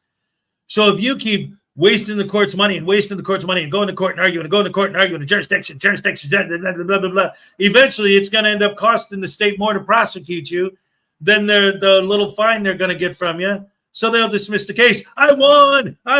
No, you didn't. They just got sick and tired of listening to your BS, and now it's time for the cupcake happy dance. All right. Okay. Ole. All right. Yes.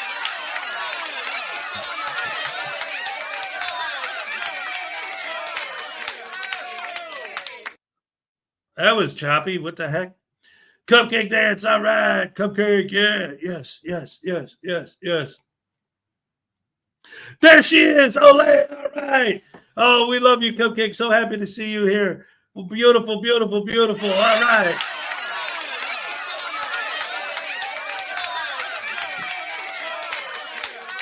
We love it. We love you. So happy to see you here as always. All right. Good morning, Ancient Sharp Music and Art. That's right. Oh, I love you. Thank you so much. Yay. All right. So anyway, guys, that being said, that segues us back into the next video I wanted to show, which is a sovereign citizen video. Now this, dag nabbit, my computer keeps getting like a funky monkey weirdo on me today. Hi guys, welcome to the show on this beautiful Wednesday morning. I'm Hezokuai, and I'm here to be smooth talking Hezokuai. I'm going to show you guys some videos. That's how it goes. Everybody knows. Hey, it's time to chillax, relax, settle down like a clown, and have a good time right here on the Hezokuai Morning Show, Breakfast with Hezokuai, right here on this Wednesday morning. We're about to watch a sovereign citizen video, but in the meantime, I got a filibuster because my computer isn't cooperating with me this morning, and I gotta, anyway, I gotta re-pull up my stuff. Let me get this done real quick. Get back to where I was. All right, so anyway, this video I wanted to show next. I don't remember who did it first, because there's a lot of court cam channels out there, and it looks like all of them have covered this already. The first time I saw it was yesterday, and then like immediately I saw like 3 other channels did the same footage. But that's how choice this footage is. So if you haven't seen it yet, oh, this is a good one. Another sovereign citizen in court acting like a butterbrain douche canoe. All right, this is from a channel called Tasha's Court Watch. Let me go ahead and drop the link. Oh, crap, hammer sandwich sauce. Here we go. No. Oh, this computer's really been getting on my nerves recently, ladies and gentlemen, boys and girls, women and children of all ages.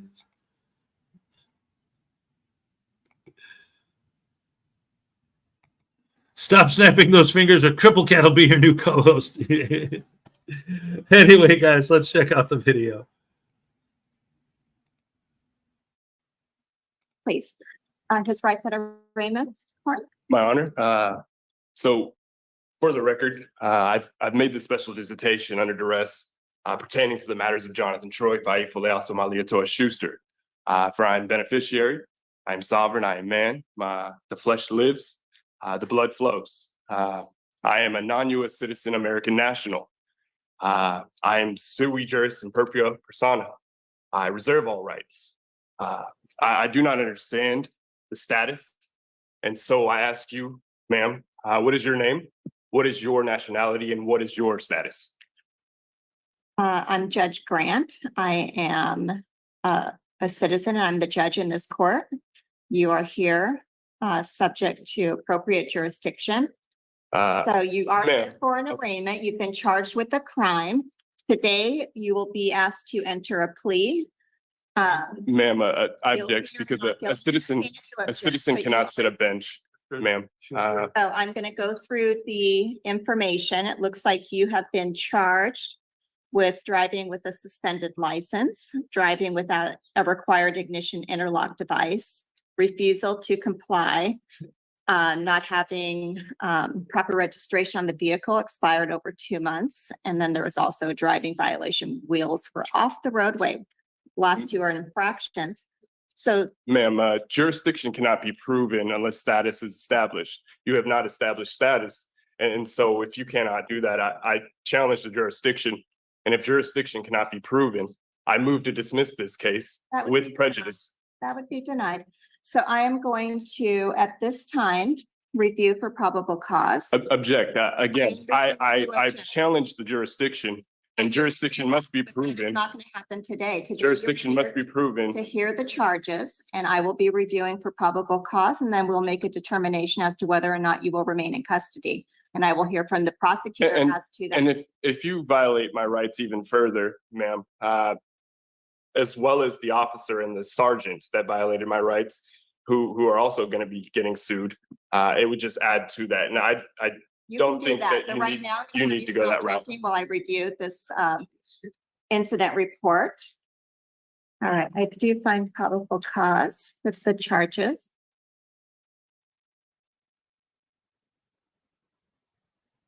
I will be entering not guilty, please. Ma'am, you cannot practice law from the bench. I object. Noted. You cannot enter a plea for somebody. That is, practicing bench from the Unless you law. want to enter a plea of guilty, today there'll be a plea of not guilty. Understand you are objecting. Ma'am, I to- object. I challenge the jurisdiction. Jurisdiction has not been proven. Status has not been proven or established. And once again, you haven't even established, your nationality or your status. I am a non-US citizen, American national by way of America Samoa. See,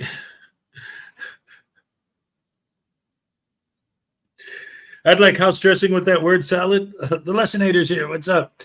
See, practicing bench from the law. How dare she? He did say that. Yep. But this is one of the things. It's like, first of all, I noticed this, and again, this is true for all of these guys, from the Moors to the soft sits to the. Oh wait, that was a link to the video. I'm dropping the link to the channel. Oh, sorry about that, Carrie T. Thank you. Another one that can't say Your Honor has to say My Honor. Yeah, right. But it's like all this word salad and all this nonsense that these guys spew. And again, all of them do this. It's this circular logic and reasoning.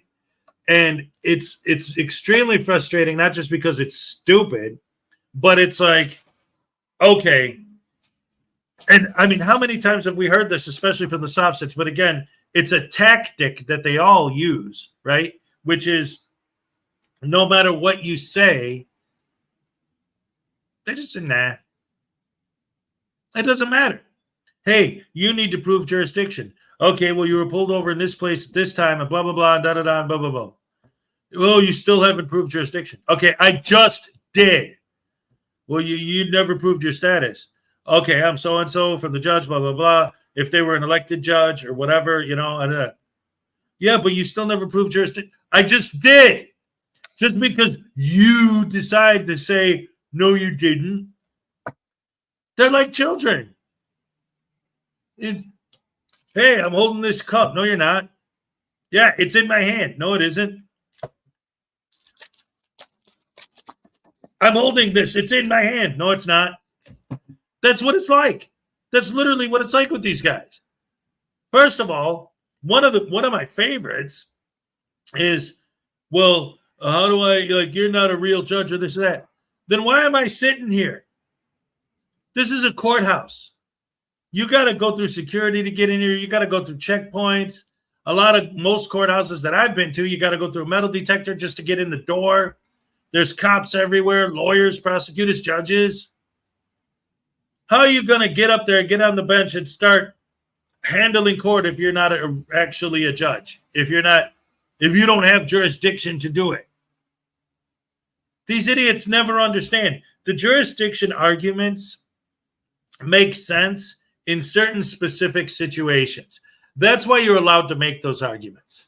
Like if you're in a criminal court, but it's a civil matter, or if you're in a civil court and it's a criminal matter, right? They might not have jurisdiction to try those types of cases.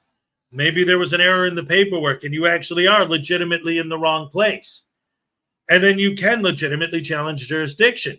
That's a real thing. That's why it's there. But these idiots, they just say, if you're a court at all, you don't have jurisdiction. Well, then what's the point of having a court at all?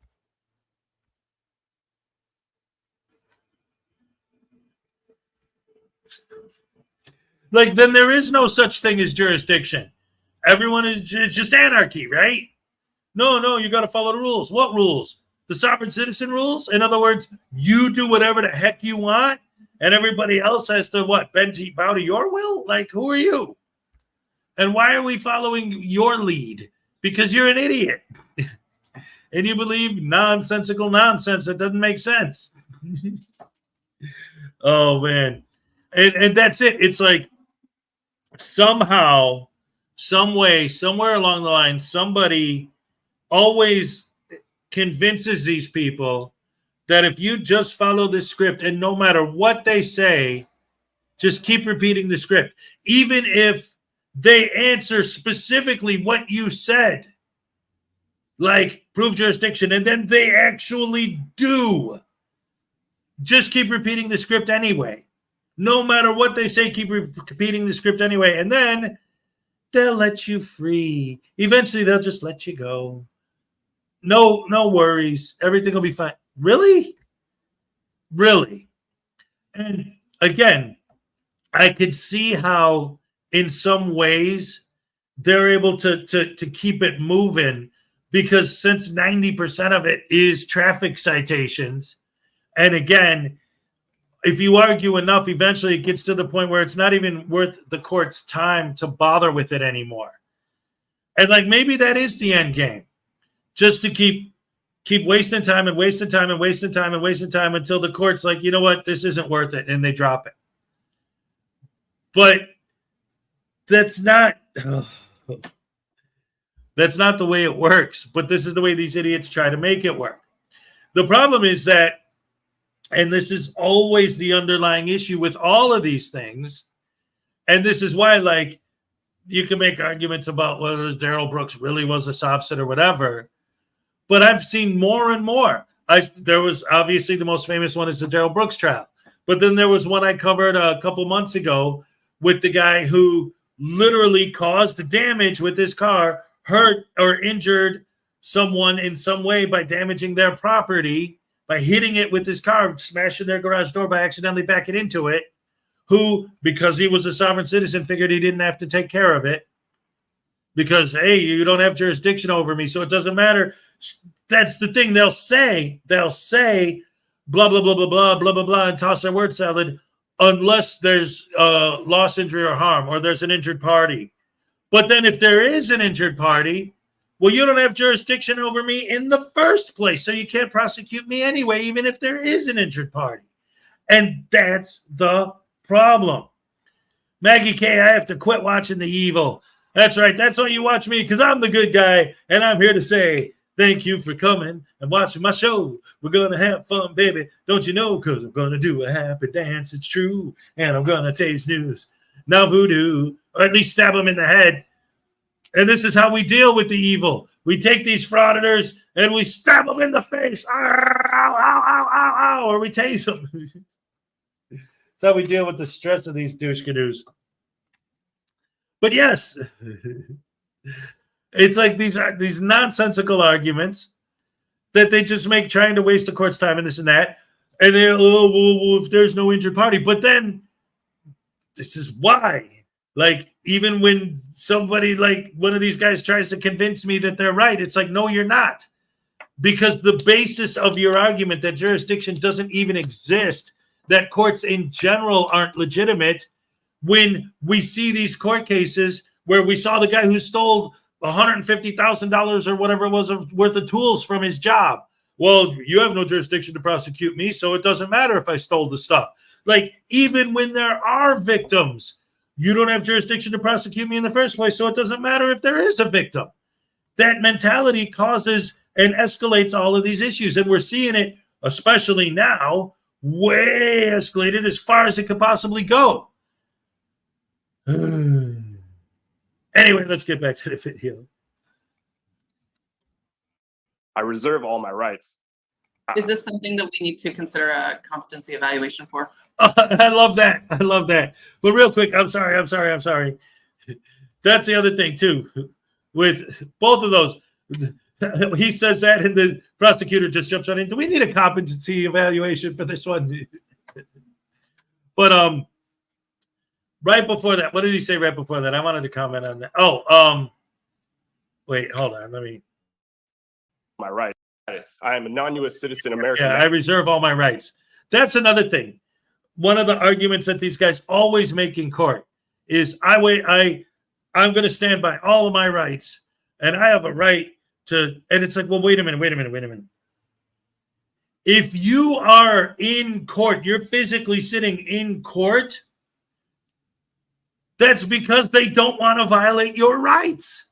That's why you're there. You have a right to all of these proceedings. Like, they can't just grab you, lock you in a box, throw away the key, and never come back because you have rights. That's the whole reason you're sitting in that building at all. Were you sitting at the prosecutor's table? Hey, sometimes, you never know. I don't know. What is this? The only jurisdiction that counts is for their needs. That's right. The only laws that apply to them are the ones that, the only laws that apply to them are the ones that are not applicable. That's why I love when they start quoting UCC. It's like, I'm not commercial. So then why are you quoting commercial code? It doesn't apply. Right, it doesn't apply. Okay, so why are you even bringing it up? It doesn't apply. The laws that do apply, no, because those are the ones I like to break. So they don't apply to me because those are the ones I break. That's it. Any law that isn't legit, any law that doesn't apply is the laws that they like to break. See, that's how it works. National by way of America Samoa. I reserve all my rights. Is this something that we need to consider a competency evaluation for? We may need to consider ordering ability to proceed, but it looks like you have a driver's license that recently expired. To question my competency because I'm establishing status and asking you to prove jurisdiction is outrageous. And so, again, if jurisdiction cannot be proven, I move to dismiss this with prejudice based on the grounds that you cannot prove jurisdiction. All right, I've reviewed this. You were driving in the city of Lake Forest Park. You were violating Again, laws. I was not driving. Again, I have rights. You were behind. And my rights were violated. My rights were violated. My right to travel freely unencumbered was violated. There was no emergency in which the officer needed to put on his red and blue lights. And so, again, if status cannot be set, jurisdiction cannot be proven, I move to dismiss this matter with prejudice. That's denied. So you've made your record. Right now, I'm going to directly appoint counsel from the bench. Ms. McDonald. Again, I am sui juris in propria persona. I stand on my 2 feet. I'm in my proper person. And so I reserve all my rights. I understand that, and I've acknowledged that. I'm not dismissing your case today. I'm going to hear from Ms. McDonald as to the city's position on release. Yes, Your Honor, I am going to be asking that the bail remain the same. It looks like it's currently set at $2,000. I do have some concern regarding his willingness and ability to reappear if he was released on his own recognizance, as well as concern about community safety and risk of reoffending, given his temperament in the court today. And Your Honor, Mr. Schuster would ask the court to release him on his own recognizance. These are not violent offenses. I don't see that he has any convictions for violent offenses. There was an assault from 2021 that was dismissed. He may have a view of the law that is different than the city's, but that in itself does not indicate that he won't come to court or that he would in any way try to subvert court proceedings. So we'd ask the court to release him on standard conditions. Well, the court can consider whether or not Mr. Schuster is likely to reappear for future court hearings. What I hear from him today is that he completely objects to this court having any jurisdiction. I don't have a good faith basis that Mr. Schuster will return if I were to release him. I do see that he has a prior conviction for DUI. He's on a deferred prosecution at this time in Seattle Municipal Court. He's not complying with conditions if he's driving without a license and driving without a required ignition interlock device.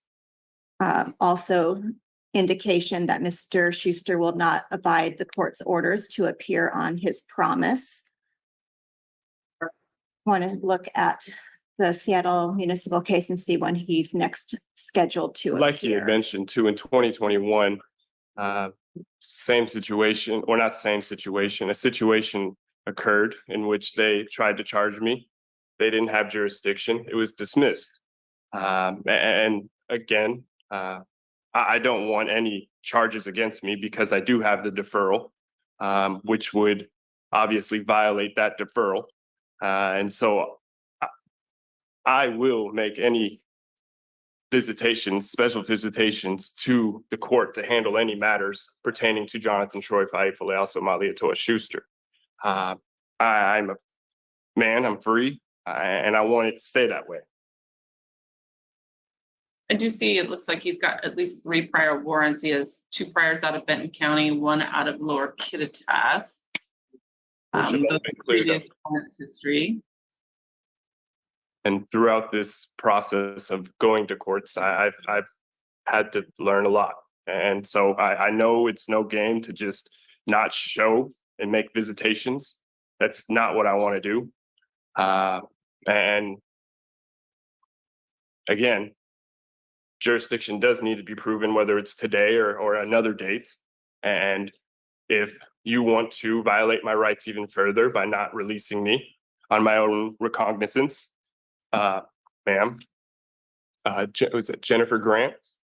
Then, like I had mentioned earlier, you, along with the officer and sergeant, who are already going to be getting sued, I mean, there's no need to add you as well, especially when you know the law. I don't see another. I don't see another date set until February 12th of 2025 in the Seattle. In Seattle Municipal Court? Yeah.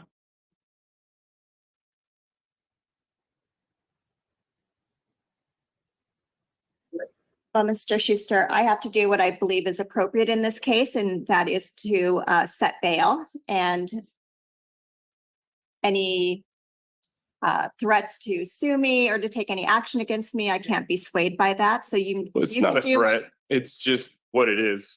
Because my rights have been violated, and if my rights are going to be furthermore violated. $2,000. I do not believe that you will respond to the court's order to come back. I do base that upon the conduct in this case, as well as the prior FTA history. So bail will be $2,000. If you're able to post bail, you are to return for your next court date. You are to have no criminal law violations. You're not to drive unless you have a valid license and insurance. And when are you setting that court date, Miss? Required by the Department of Licensing. You are, you will be represented because I'm going to assign counsel. I am sui juris in propria persona. I present myself. I don't need to be represented by anybody. I stand on my own 2 feet. These are criminal charges. that have significant consequences for you. So it's in your best interest to have counsel. Again, I assist stand you. on my own 2 feet. I do not need to be represented by anybody. I present myself, sui juris and propria persona. Well, if you want to be your own counsel, you'll have to go through a full colloquy and waive all your rights to have representation. It's your constitutional right. I do not accept being represented by anybody. Again, I present myself. I am beneficiary. I am sovereign. I am an American national, a non-U.S. citizen American national by way of America Samoa, like I had mentioned earlier. I reserve my rights, and I do not need to be represented by anybody. All right, the time for trial expiration is 8/9/24. Again, if you are practicing law from the bench and putting a plea in for me, I object to that. You cannot practice law from the bench. Next court date will be, We want to try for next Wednesday or even the week after that. well, next Wednesday's a holiday, so the 18th, which is pretty full. So I was going to set this on June 24th. That's 2 weeks out. So for the record, you have not established status. You have not proven jurisdiction. Yes, she has. Yes, she and you're has. denying my rights. No, she's Is that not. correct? Nope. I don't know what you think would establish my status, but I do have status to sit in this court. You are a hear U.S. citizen. A U.S. citizen cannot sit a bench. Sign for your next court date.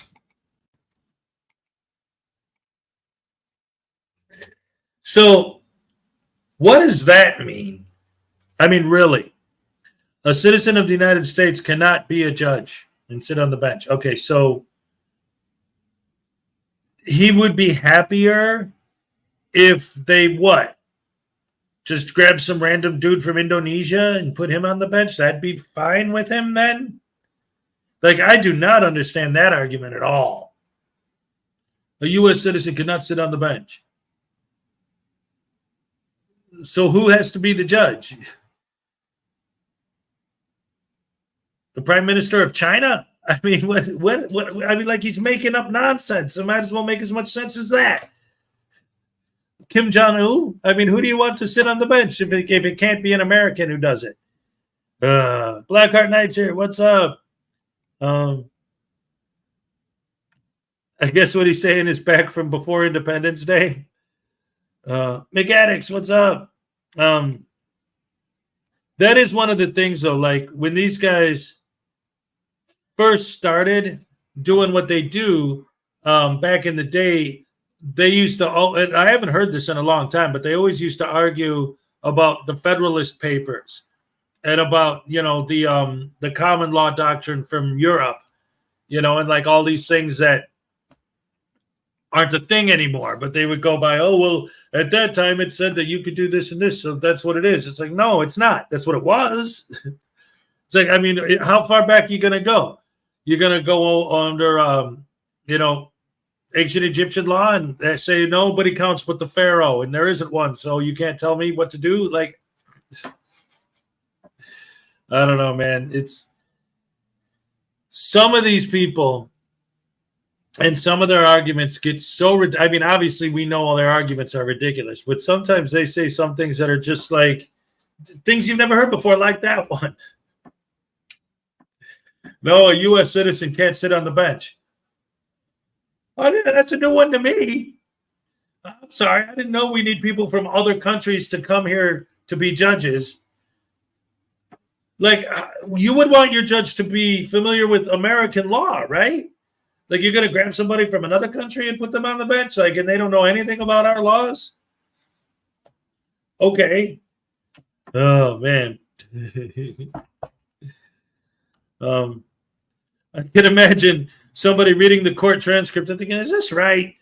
Is this a misprint? He didn't say that, did he? Yeah. Oh, crap hammer. I got to see the video of this one. Oh, man. I was thinking about something, actually, just now. Oh, ladies and gentlemen, cool, clear water is in the house. What did I wake up to? Zoom court equals telephone court equals Quickie Mart phone fraudsters or for judges.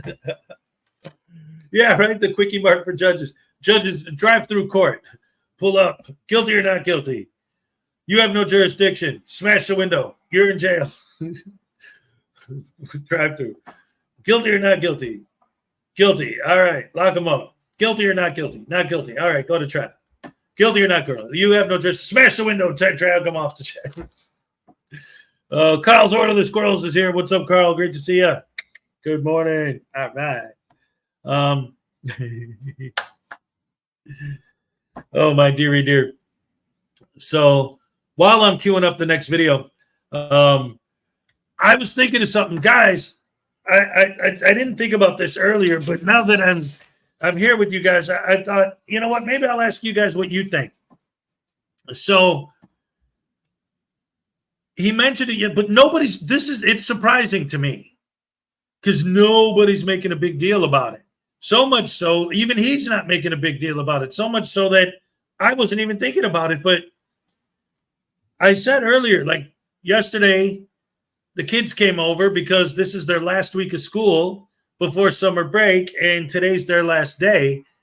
They got half days all week, but Monday was half day, Tuesday half day, today's half day, and then that's it. Today's the last day. And they're coming over after school today. They're going to be here around 1 o'clock my time, because they get off at noon or whatever. But I just realized something. This is their last day of school. This is their last day of school. My son's in 8th grade. Today's his last day of 8th grade. After this, he's going to be in high school. This is like when my last day of 8th grade was a big thing. It was graduation. It was huge, I mean, not like graduating high school or college, but it was a thing. So now I'm thinking, I want to do something special for the kid. I know he's going to be here, but I don't know what to do because it's like he was telling me about it yesterday. He was talking about how, like, because they couldn't walk during the whole COVID thing, that all the changes that were made during that kind of just deflated the whole thing. And like, it isn't even really a thing anymore in his school. He said if he wanted to, they could do a thing where your parents could drive up there and in the line of cars, like they'll just hand you your little thing as your car pulls up, but you don't have to, they'll just mail it to you. And it's like, well, who wants to do that? Just sit in line in a bunch of cars. Like, so like, they're not even into it. They don't care, but I want to do something special for them today, but I don't know what. Today's his last day of 8th grade. I want to do something for him. But so do you guys have any suggestions, any ideas, any thoughts of something that we might be able to do that would be fun and not cost money? That's the problem, right? I'd just take them out to eat or something, but yeah, I don't know. If you guys have any ideas, any suggestions of something I might be able to do for an 8th grader on his last day of 8th grade to make today just a little bit more of a special kind of day, let me know in the comments what you think. But in the meantime, let's go ahead and see what the next video is going to be. I wanted to keep up this court stuff. I really like that Lanka video from Team Skeptic, even though the audio on it is very low. Like I said, Skeptic himself in the comment section even apologized for the audio being so low. Graham's like, just get him a stripper.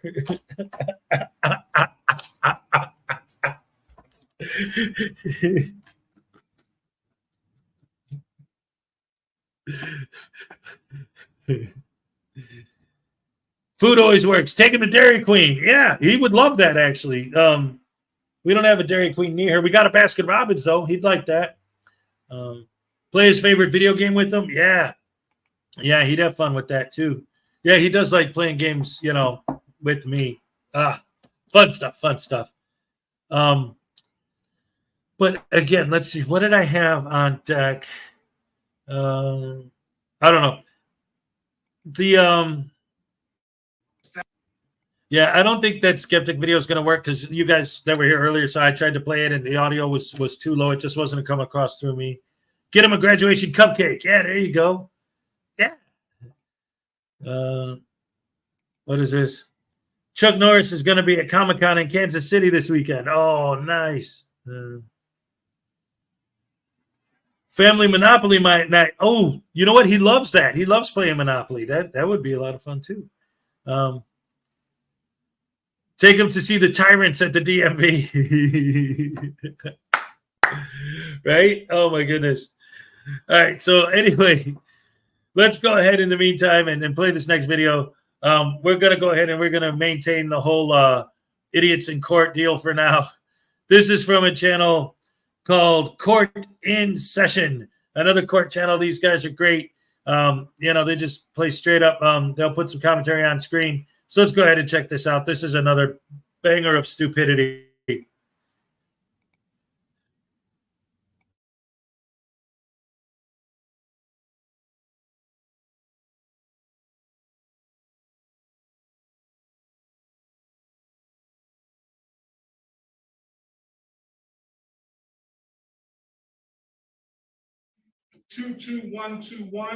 And use 613-222-21. Appearance for the record, please, or appear, if he doesn't want counsel, then that's fine too. Do you want Ms. Hatcher to represent you, Mr. Lintonell? No.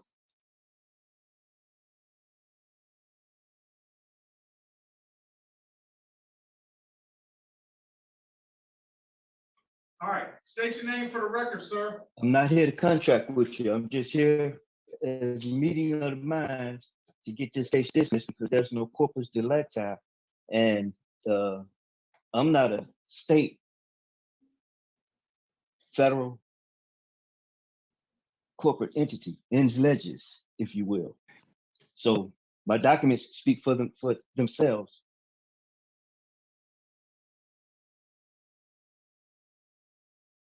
And well, that's what I was talking then there's about. the matter. That's what I was There's talking the about. matter. Right. There's the matter of infringement. All right. Are you done? Oh, proceed.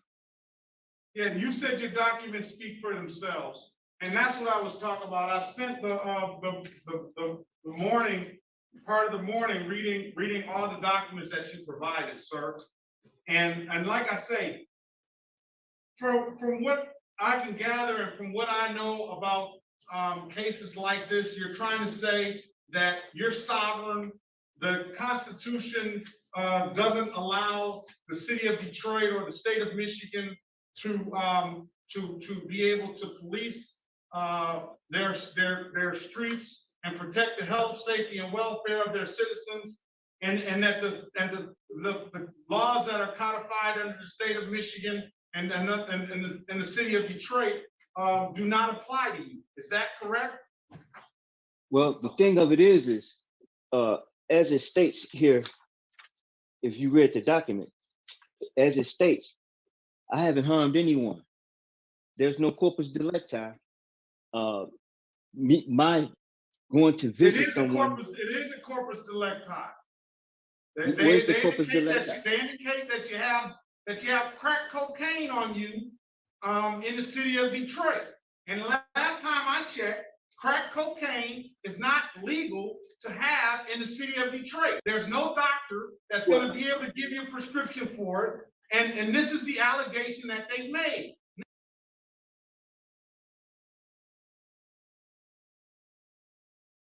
Now, I'll tell you this. Well, I don't see any. Okay. No, go ahead. Forgive me. Okay, I'll tell you this. One thing I will acknowledge, I will acknowledge that as for the EWOP ticket, he did state in his pleadings that he was allowed to come in this house. He was invited in this house, and the house was fully furnished, and he was invited. So I don't know. I do have some question about that. I also have some. That's what trials are for. Yeah, that's what trials are for, and he's made that. He's at least made that case and asked for the crack cocaine ticket. I don't know. Is there any way to determine that it was actually crack cocaine? So those are issues that I have with the case. But as far as what you're filing, I don't. I really, the stuff that you've put together, it seems like you've taken a lot of time with it, but you're also kind of contradicting yourself in your own pleadings when you cite the Michigan Court Rule 2.02b that allows me, and it says that I can take judicial notice. And particularly in that document, it says, when discretionary, a court shall take judicial notice without request by a party of one, the common law, constitutions and public statutes in force in every state, territory, and jurisdiction of the United States, and two, private acts and resolutions of Congress of the United States and of the legislature of Michigan, and ordinance and regulations of governmental subdivisions of agencies of Michigan, and the laws of foreign countries. So at one point, you're saying that these don't apply to you because of your sovereignty, but then you cite a court rule that's saying exactly the opposite.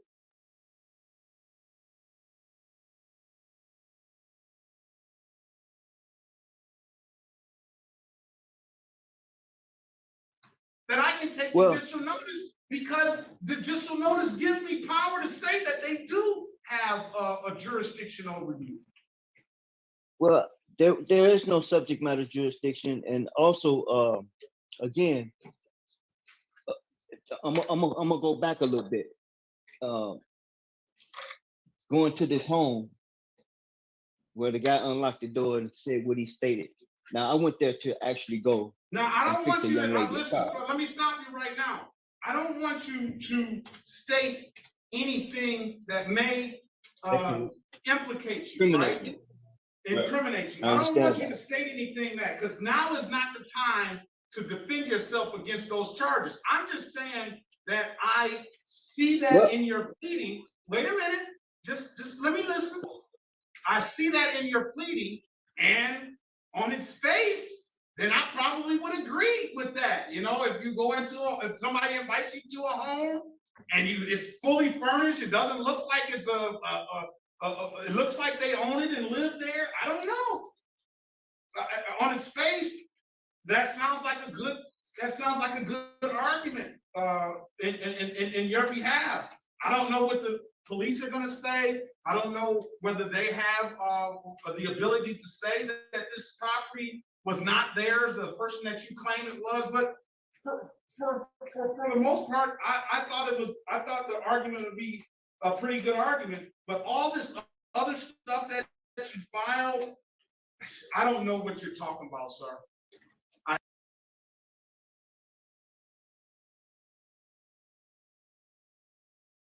I have no clue. Well, you need me to elaborate? Exhibit 1. I mean, well, like I say, Exhibit 1 is an authenticated birth certificate. Exhibit 1 is an authenticated birth certificate. That's actually expatriation. Exhibit 2. What is that? Say that again. Expatriate. Expatriate. What? And give me your understanding of what that means. Well, in other words, I own what you would be going after, which is my estate. See, I am the beneficiary. Let's go to that. Let's go to that portion. I read that portion, right? And you filed a document with the county with the Wayne County Register of Deeds, and in this document it says estate conveyance deed, and this goes back to October 14th, I guess, of 2014. It looks like, or 2019, wherever that is, and it says that by first party grantor Reginald Ray Linton estate, a foreign estate whose original address is 814 Jefferson Avenue, Memphis, Tennessee, to second party grantee Reginald Linton L., a indigenous man, secured party whose mailing address is this mailing address I won't say on the record. And then it kind of goes through what you're conveying, and it gave some consideration. Well, first of all, I'm looking at it like this. All right, are you saying that I'm conveying my estate of 814 Jefferson Avenue or because when I look at this conveyance of a deed, that means you're conveying some property to somebody. And then if you're looking at it, if I take what I believe you're trying to say, is you're trying to say I conveyed Reginald Linton estate to Reginald Linton L. Correct. But when you say that, then we're just saying, hey, Reginald Linton L can't go in the house without permission and can't have crack cocaine on him.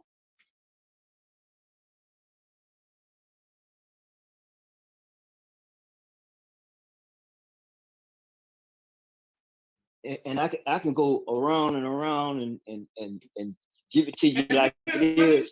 But I'm not gonna spend too much more time on it. I'll let you state your but because this hasn't been responded to by the city. Then let me just go through with some other stuff that I said. You got a document, United States Department of State, to all to whom this presents shall come. Greetings. I certify that the documents hereunto annexed is under the seal of the state of Tennessee, and that such seal is entitled to full faith and credit.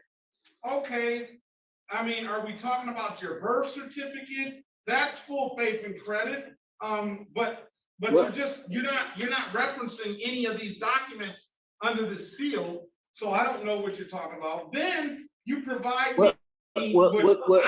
Did you? Sorry, go ahead. Then you provide me what I had to go look up, that the world political asylum card and the world government of world citizens card. So I go to their website and I looked it up. And in the last paragraph of the world passport, it says, a passport gains credibility only by its acceptance by authorities other than the issuing agent. So that in of itself, for this passport to be authentic and people support it and recognize it, the other people beside the world passport people have to be able to say, I recognize that as an authority. And I don't know if the government of the United States recognizes this as any authority.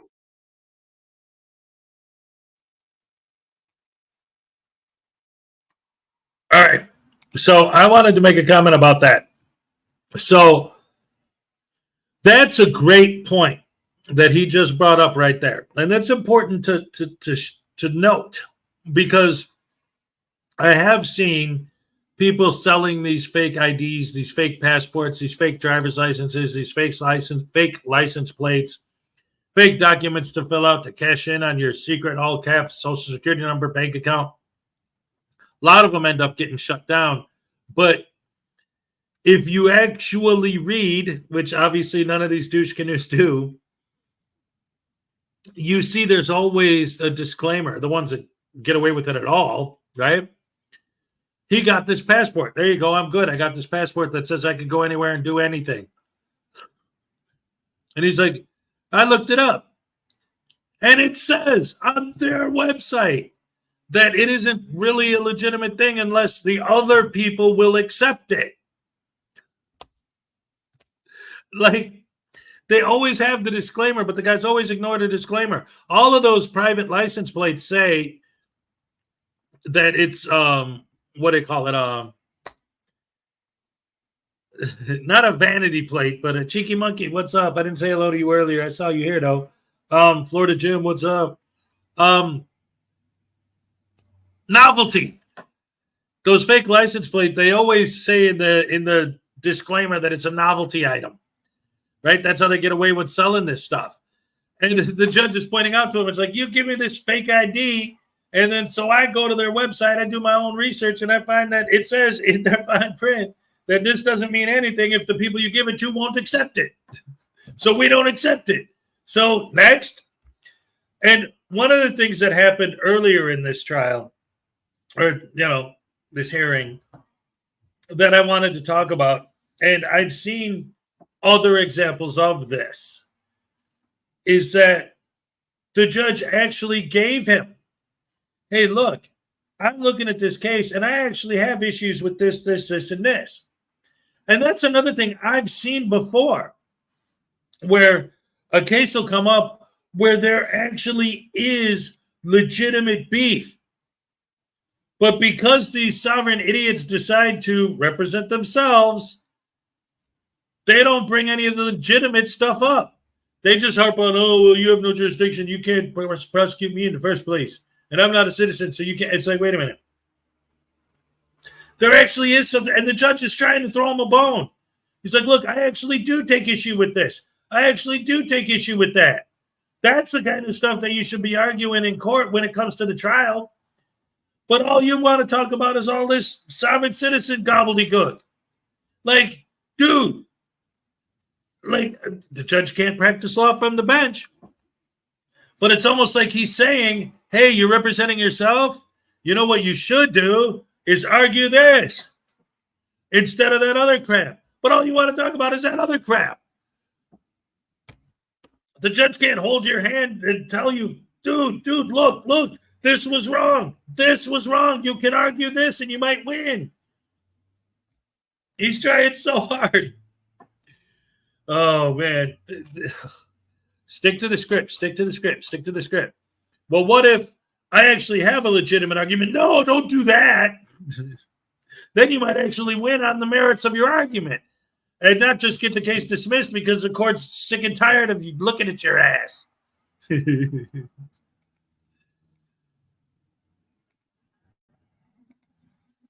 Well, I use it to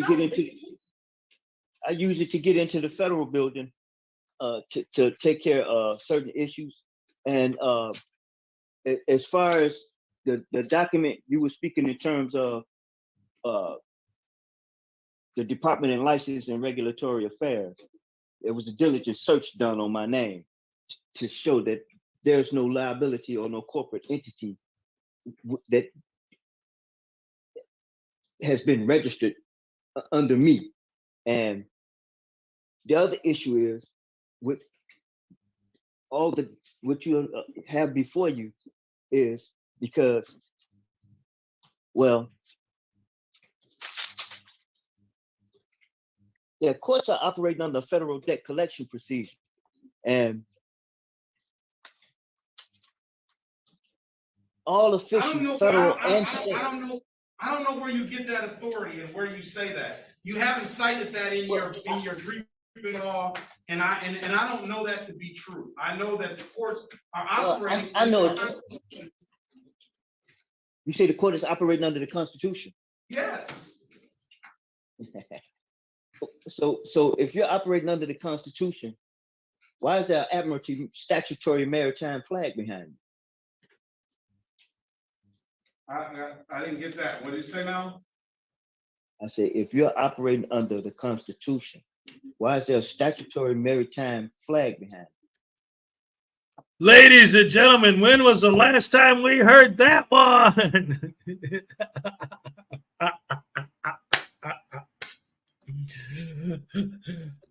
And he's looking at him like it's a gotcha.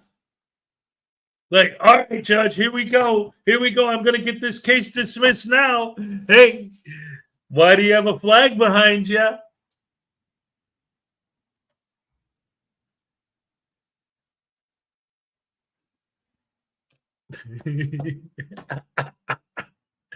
Oh, man. You could taste the stupid. It's palpable. Oh, man. Who wants to access your birth certificate billions inside the U.S. Treasury? Oh, man, this is great. You can't make this stuff up, guys. I didn't say it. He said it. Oh, and the judge made him repeat it. That's the best part.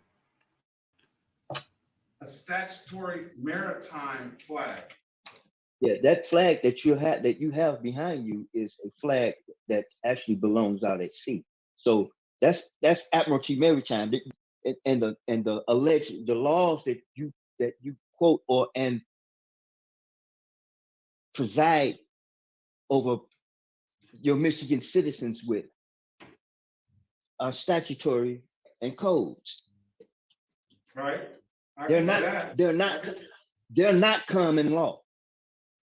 They don't have to be common law. They've been codified. If you read the whole Constitution, the 14th Amendment gives the states the power to codify their laws in the matter. So, Right. I want to, if you don't mind, I want to leave here again. Leave. I don't want to see you with no clothes on, sir.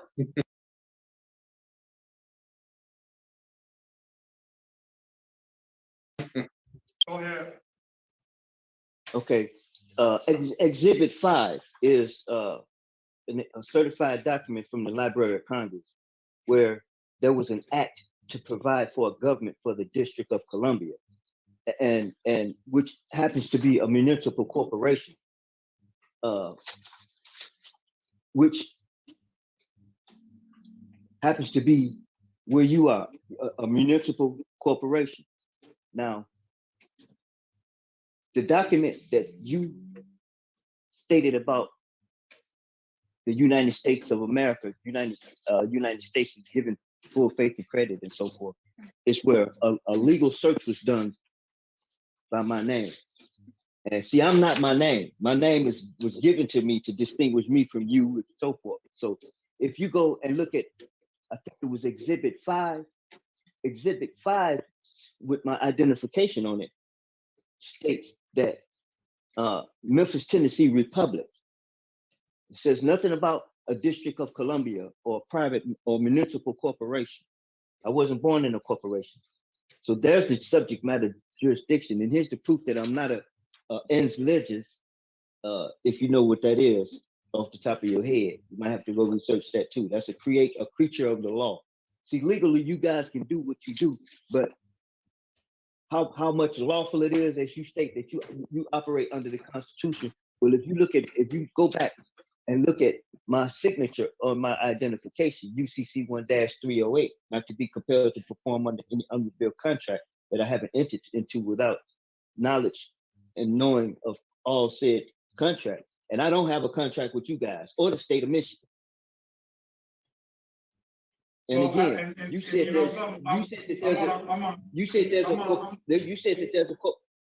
there's a corpus delicti. Where's the corpus delicti? Because you can't injure a corporation state. You can't injure, and I got your Duns and Bradstreet number.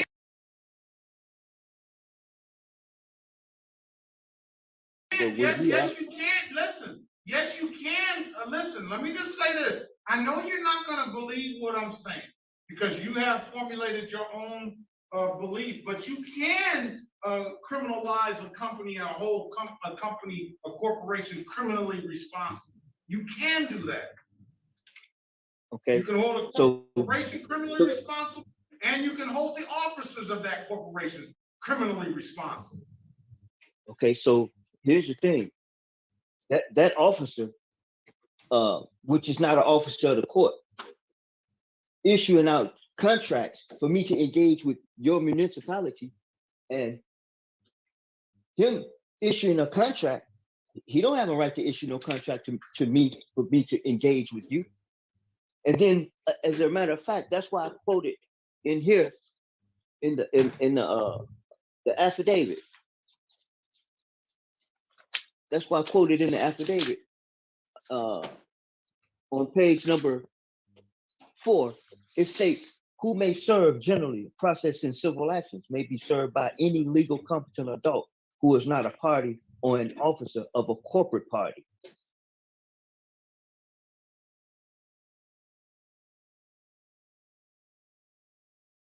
He's an officer of a corporate party. You operate corporately, and where you work is corporate, and he's a private mercenary. I have several Supreme Court cases where it states that police officer has no constitutional duty to even protect anybody. So he has no constitutional duty to protect. He don't have a right to harass either. Now, the other thing about some cocaine, he didn't have a warrant to search me or my truck. He just pulled me over and assumed what he assumed. Now, listen, now you're talking language that I understand. Now, none of that was in your brief. The only thing that was in your Actually, it is. Actually, it is there No, you because didn't. I read the whole it's in there. It's in there. The terminology that I use wouldn't be what you would use, where it states I didn't harm anybody. That in your legalese terms would replace here, We got to be speaking the same language in order to talk. I understand what you're saying. I understand We got to speak very the well same what language. you're saying. And I Okay. gotta speak the language of the written law and how it's written and the way you write it. I mean, I can't go into your mind. You say right. Well, you say law, and I see something legal, which is nothing more than statutory or code. And to me, those are actually that's private law. So why did you cite the Michigan court rule in your brief, right in your brief? Well, why did you tell me? That was cited. Why did you tell me? Why did you tell me? That was cited because if you go in the beginning of where it states that I'm appearing specially, not not generally, but specially.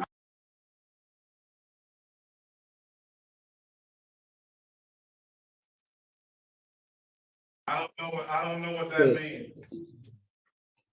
Well, I see you only been there since 2021, and from that point to this point, I don't know how long that is, and I don't know because under a year they don't tell everybody everything.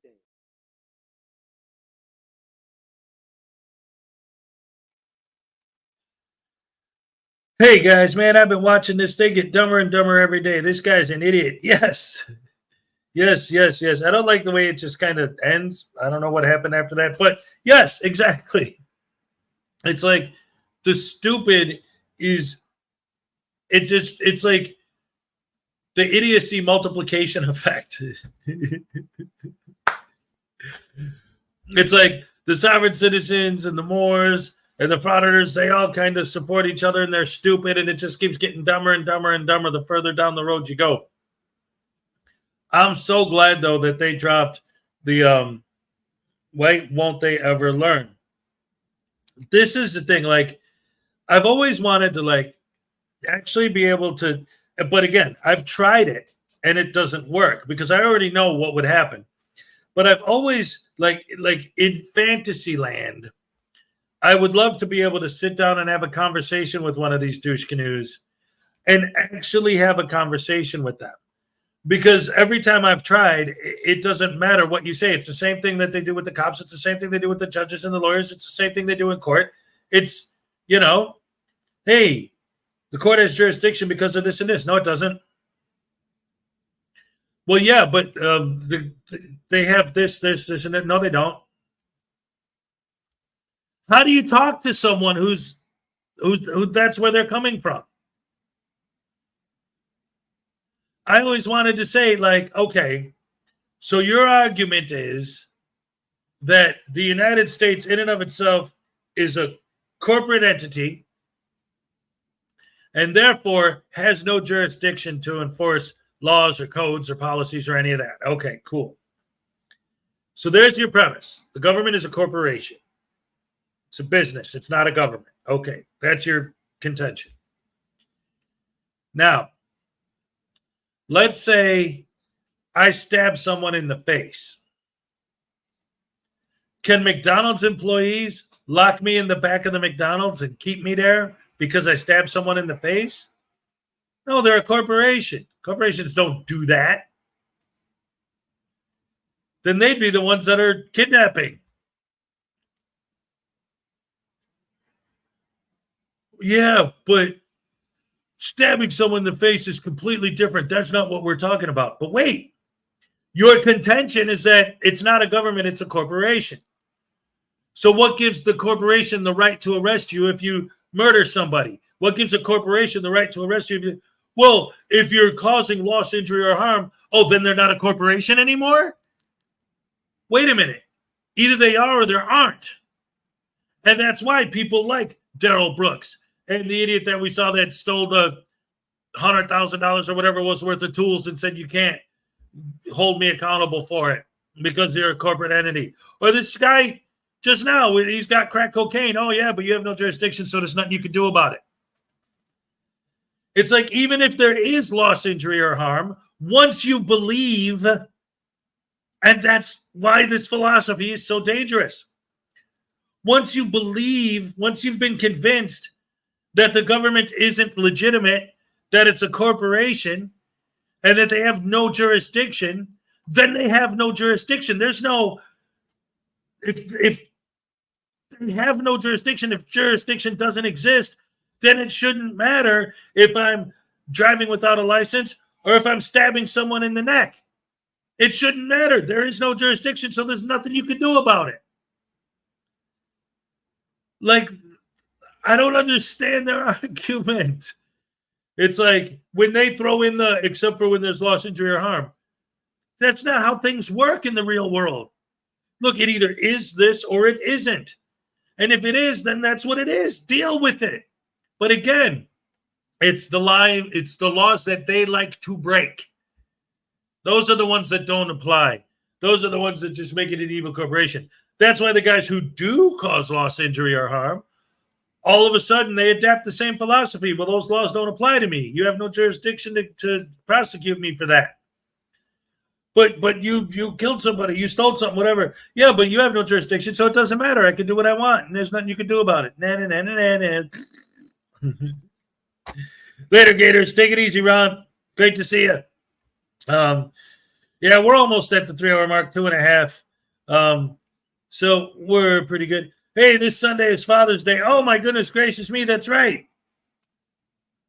So I got, what a crazy weekend. This is going to be wild. So today is my son's last day of 8th grade. And then this Sunday is Father's Day. Oh, man, we're going to have a lot of fun. Woohoo. Good times, great taste of getting old.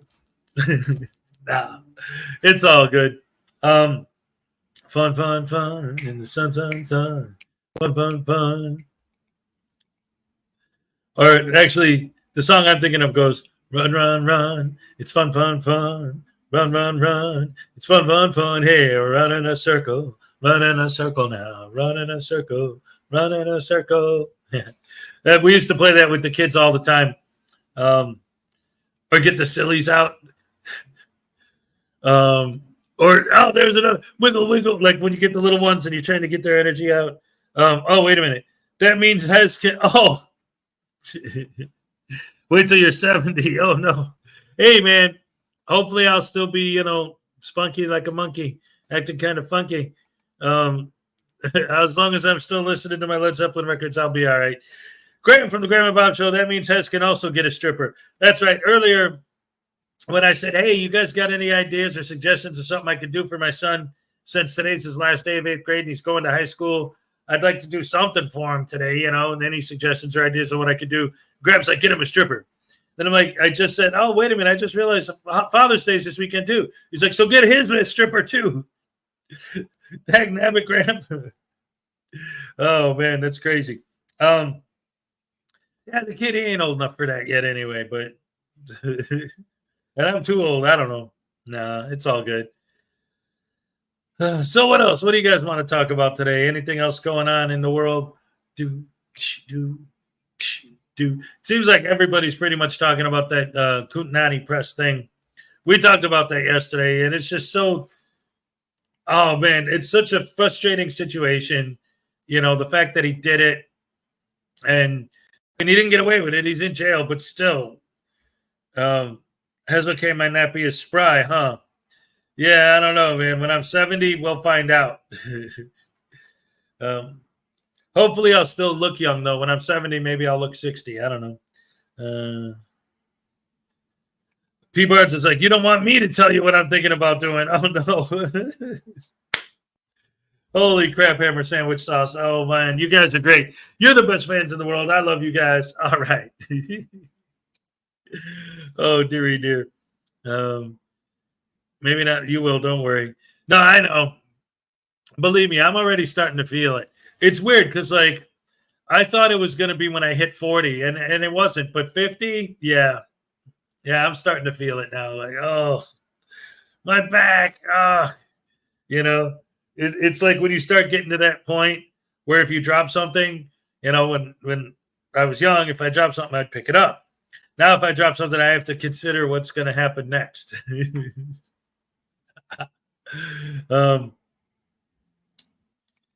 Did you see the new douche canoe video on my tiny Chihuahua life? Oh my goodness gracious me! There's a new one. Oh, let's see. Let me look it up. Let me look it up. Looking it up. Looking it up. Yeah, he has. Did you watch your new video? Wait, what? Let me see. Florida Jim's on his Harley. All right. Harley Davidson. Driving a Harley or an Indian? Wait a minute. I'm trying to look this up. My Tony. No, not my Tony. No wonder I couldn't find it. I accidentally typed my Tony Chihuahua life. I'm like, what the hell? Oh, holy crap, ever sandwich sauce. That's amazing. Let's see. Yeah, here we go. Go. Yes, I know. Yes, I know. No. Here we go. Go. It's time to continue on with the show. Yeah. All right. Hey, everybody. It's your boy Douche Canoe Frauditors here. We finally got moved to San Angelo, and now everything's starting to take shape. And look, your boys even got 2 cameras so I can do my frauditing right. Anyway, let's go in and see what's going on. Check it out, everybody. Okay, little Chi, let's get the door. I'll let you get the door, douche. Okay, now, oh no. Now, what's the matter here? Do I see? Oh no. Hey, Douche Canoe, little Chi. We've been waiting for you. Oh no. That's Marigold. Oh yes, and I'm here too. Now just wait till you see whatever else you'll find. Oh no, little Chi, what do we do? Douche Canoe, I wouldn't worry. They can't do anything. Now wait a minute. They said be watching. Oh boy, here we go. Oh. Okay, this is mine and Highway Star's room. Oh no, little Chi, oh no. Dang nabbit. Hey, this blue boy here. I don't like that music. Where's Highway Star? Get out. Oh no, Blue. Yes, there's gonna be Blue Boy. Now you've got to deal with us. Just think, you may find more of us around. You never know. Little Chi, what do we do? Douche Canoe, I wouldn't worry. He can't do anything. Little Chi, what did he mean? There's more. Oh no. I don't like this. Damn it. Little Chi, you need to unpack more. Oh no. What's this? What's this? Little Chi, look. No. Darn it.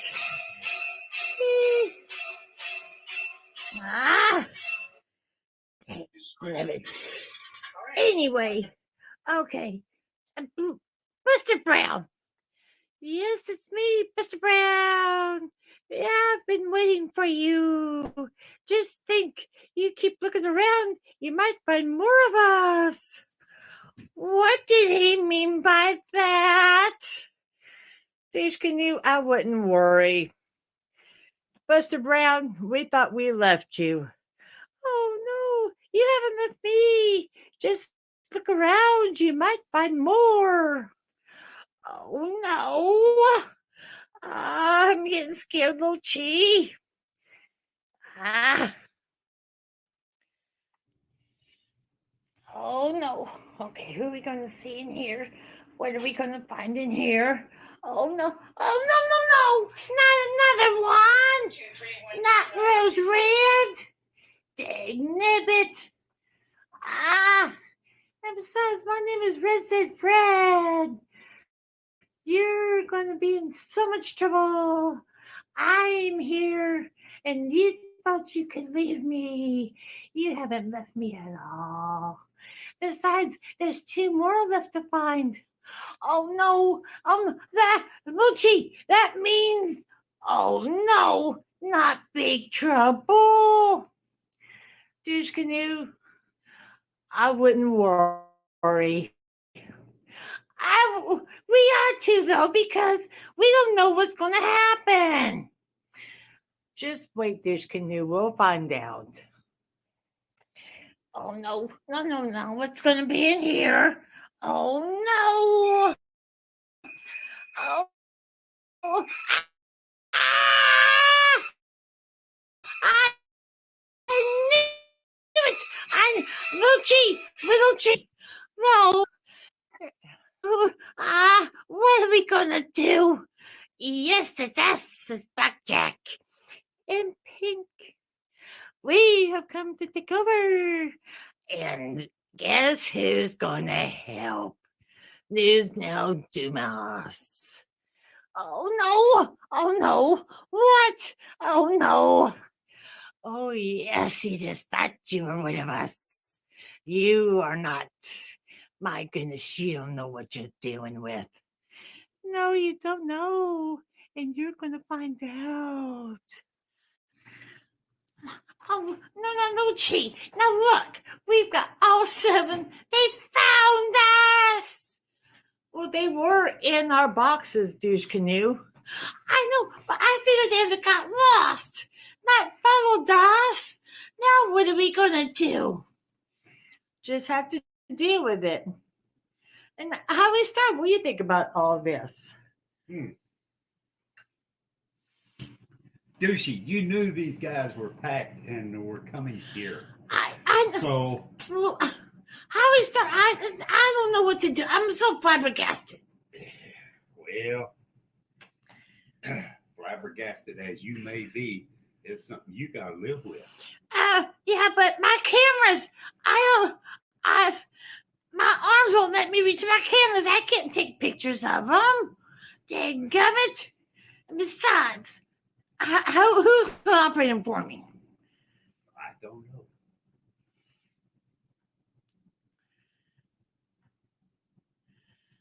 Rochi, you can't even operate. There you go. You got it. Anyway, I know who I could ask. Yeah, maybe find out if News Now Dumas can help me. You gonna bring him into this? Well, that's who they came through, was News Now Dumas.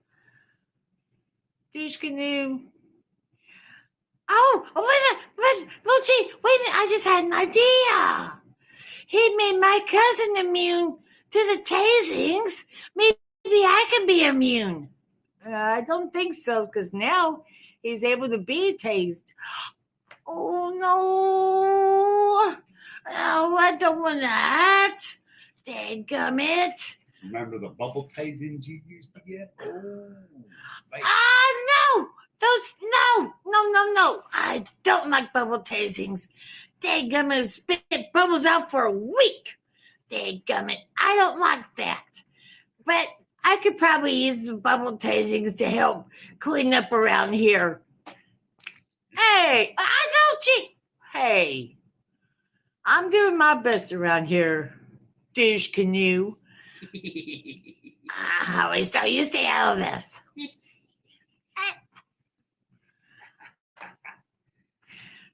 Luchi, help me. Boy.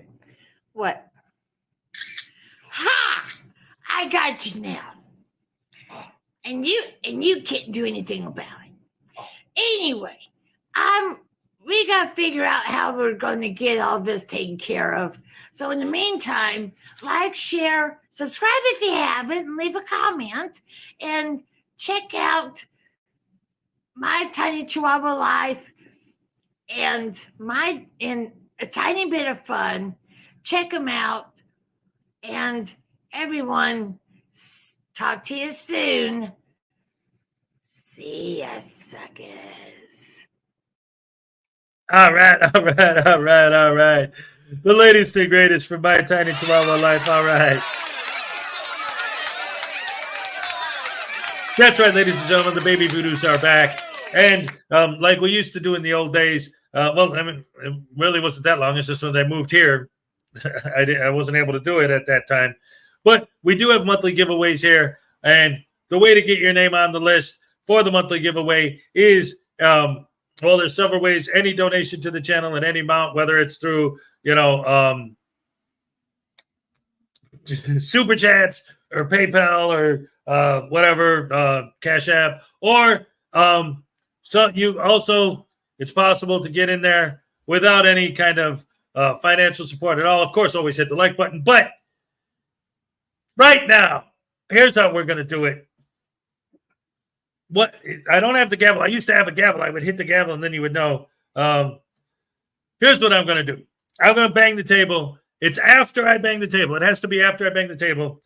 The first 5 people after I bang the table, the first 5 people to type, "We love..." Ray's not here today, so we miss Ray. How about that? The first 5 people to type, "We miss Ray," after I bang the table, will get their names entered into the monthly drawing, and you can win yourself a set of baby voodoo dolls of your very own. I got the dancing cop cards. Man, I didn't have them. I thought they were right here. The kids must have moved them. Damn it. I got the dancing cop card collection. You could get one of those. There's always going to be 10 prizes. The early prizes will be the small prizes will be the dancing cop cards, and the grand prize will be a baby voodoo of your very own. You can choose your own color. We got brown, we got black, we got yellow, we got red. We got a whole bunch of them to choose from. Once I bang the table, we miss Ray. Here we go. First 5 people to type it after I bang the table. Ironton Auditor's here. What's up? All right. Let's go. All right. Ironton Auditor. Hey, Founder Follies in chat. Wishing you all a great day. Hit that like button. That's right. Like that hit button. Carl's Order the Squirrel, first one. Cool Clear Water, yes. Chef M80, yes. What's up, Florida Jim? Yes. Graham from the Graham and Bob Show, yes. Highway Star, yes. I love it. Awesome sauce. Your names are now officially entered into this month's giveaway. All right.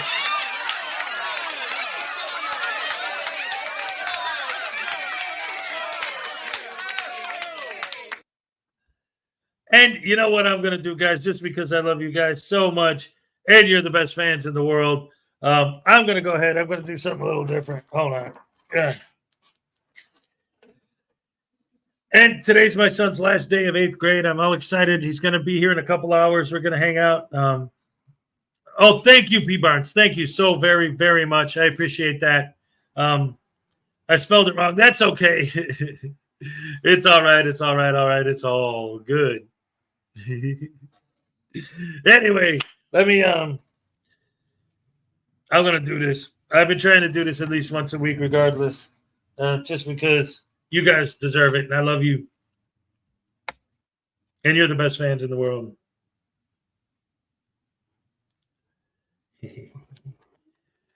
Oh man, get ready to pump up the volume, ladies and gentlemen. We're gonna end the show today on a super mega ultra hard core happy dance.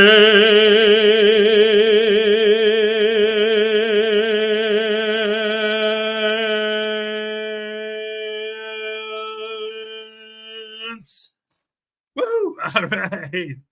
That's right. I love you guys. You're the best fans in the world. Thank you for joining us. I'll see you tomorrow. Let's go ahead and let's get this starty parted. Let's get this sucker done. Here we go.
Thank you so much for joining us, ladies and gentlemen.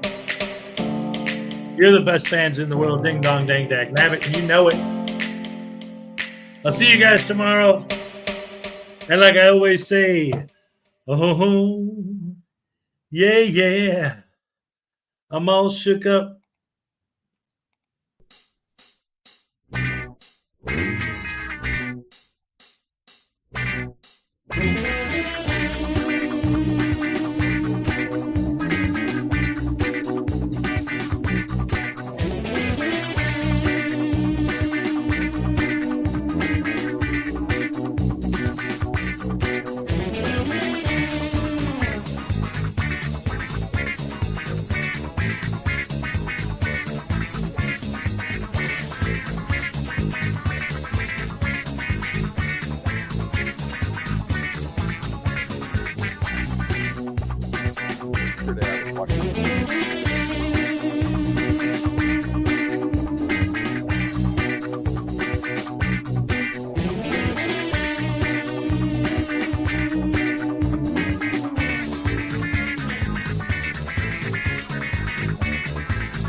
In the car with my son.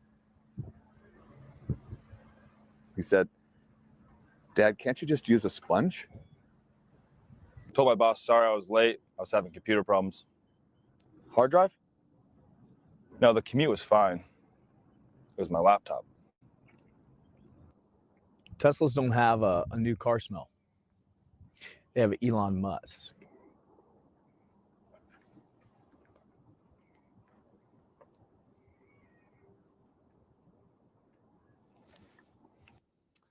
I asked my friend Sam to sing a song about the iPhone. And then Sam sung.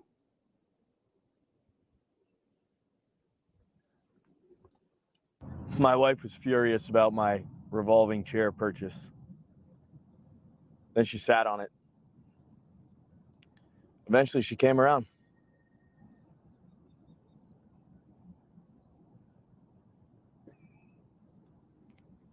An apple a day keeps the doctors away.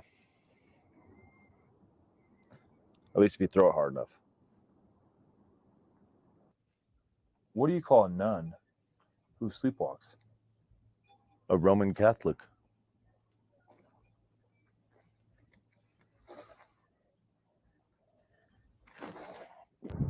My wife is dead. That's the wrong one. Hold on, I got something to say.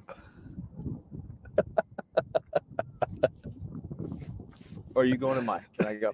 Go for it. My wife is dead. Okay. Is that funny? Is there something funny about this? No. Can I confide in somebody?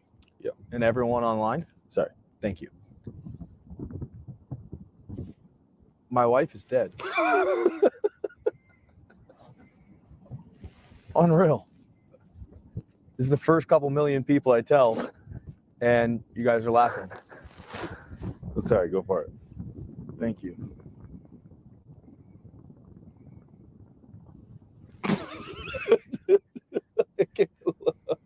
It's a hard topic for him. Go for it.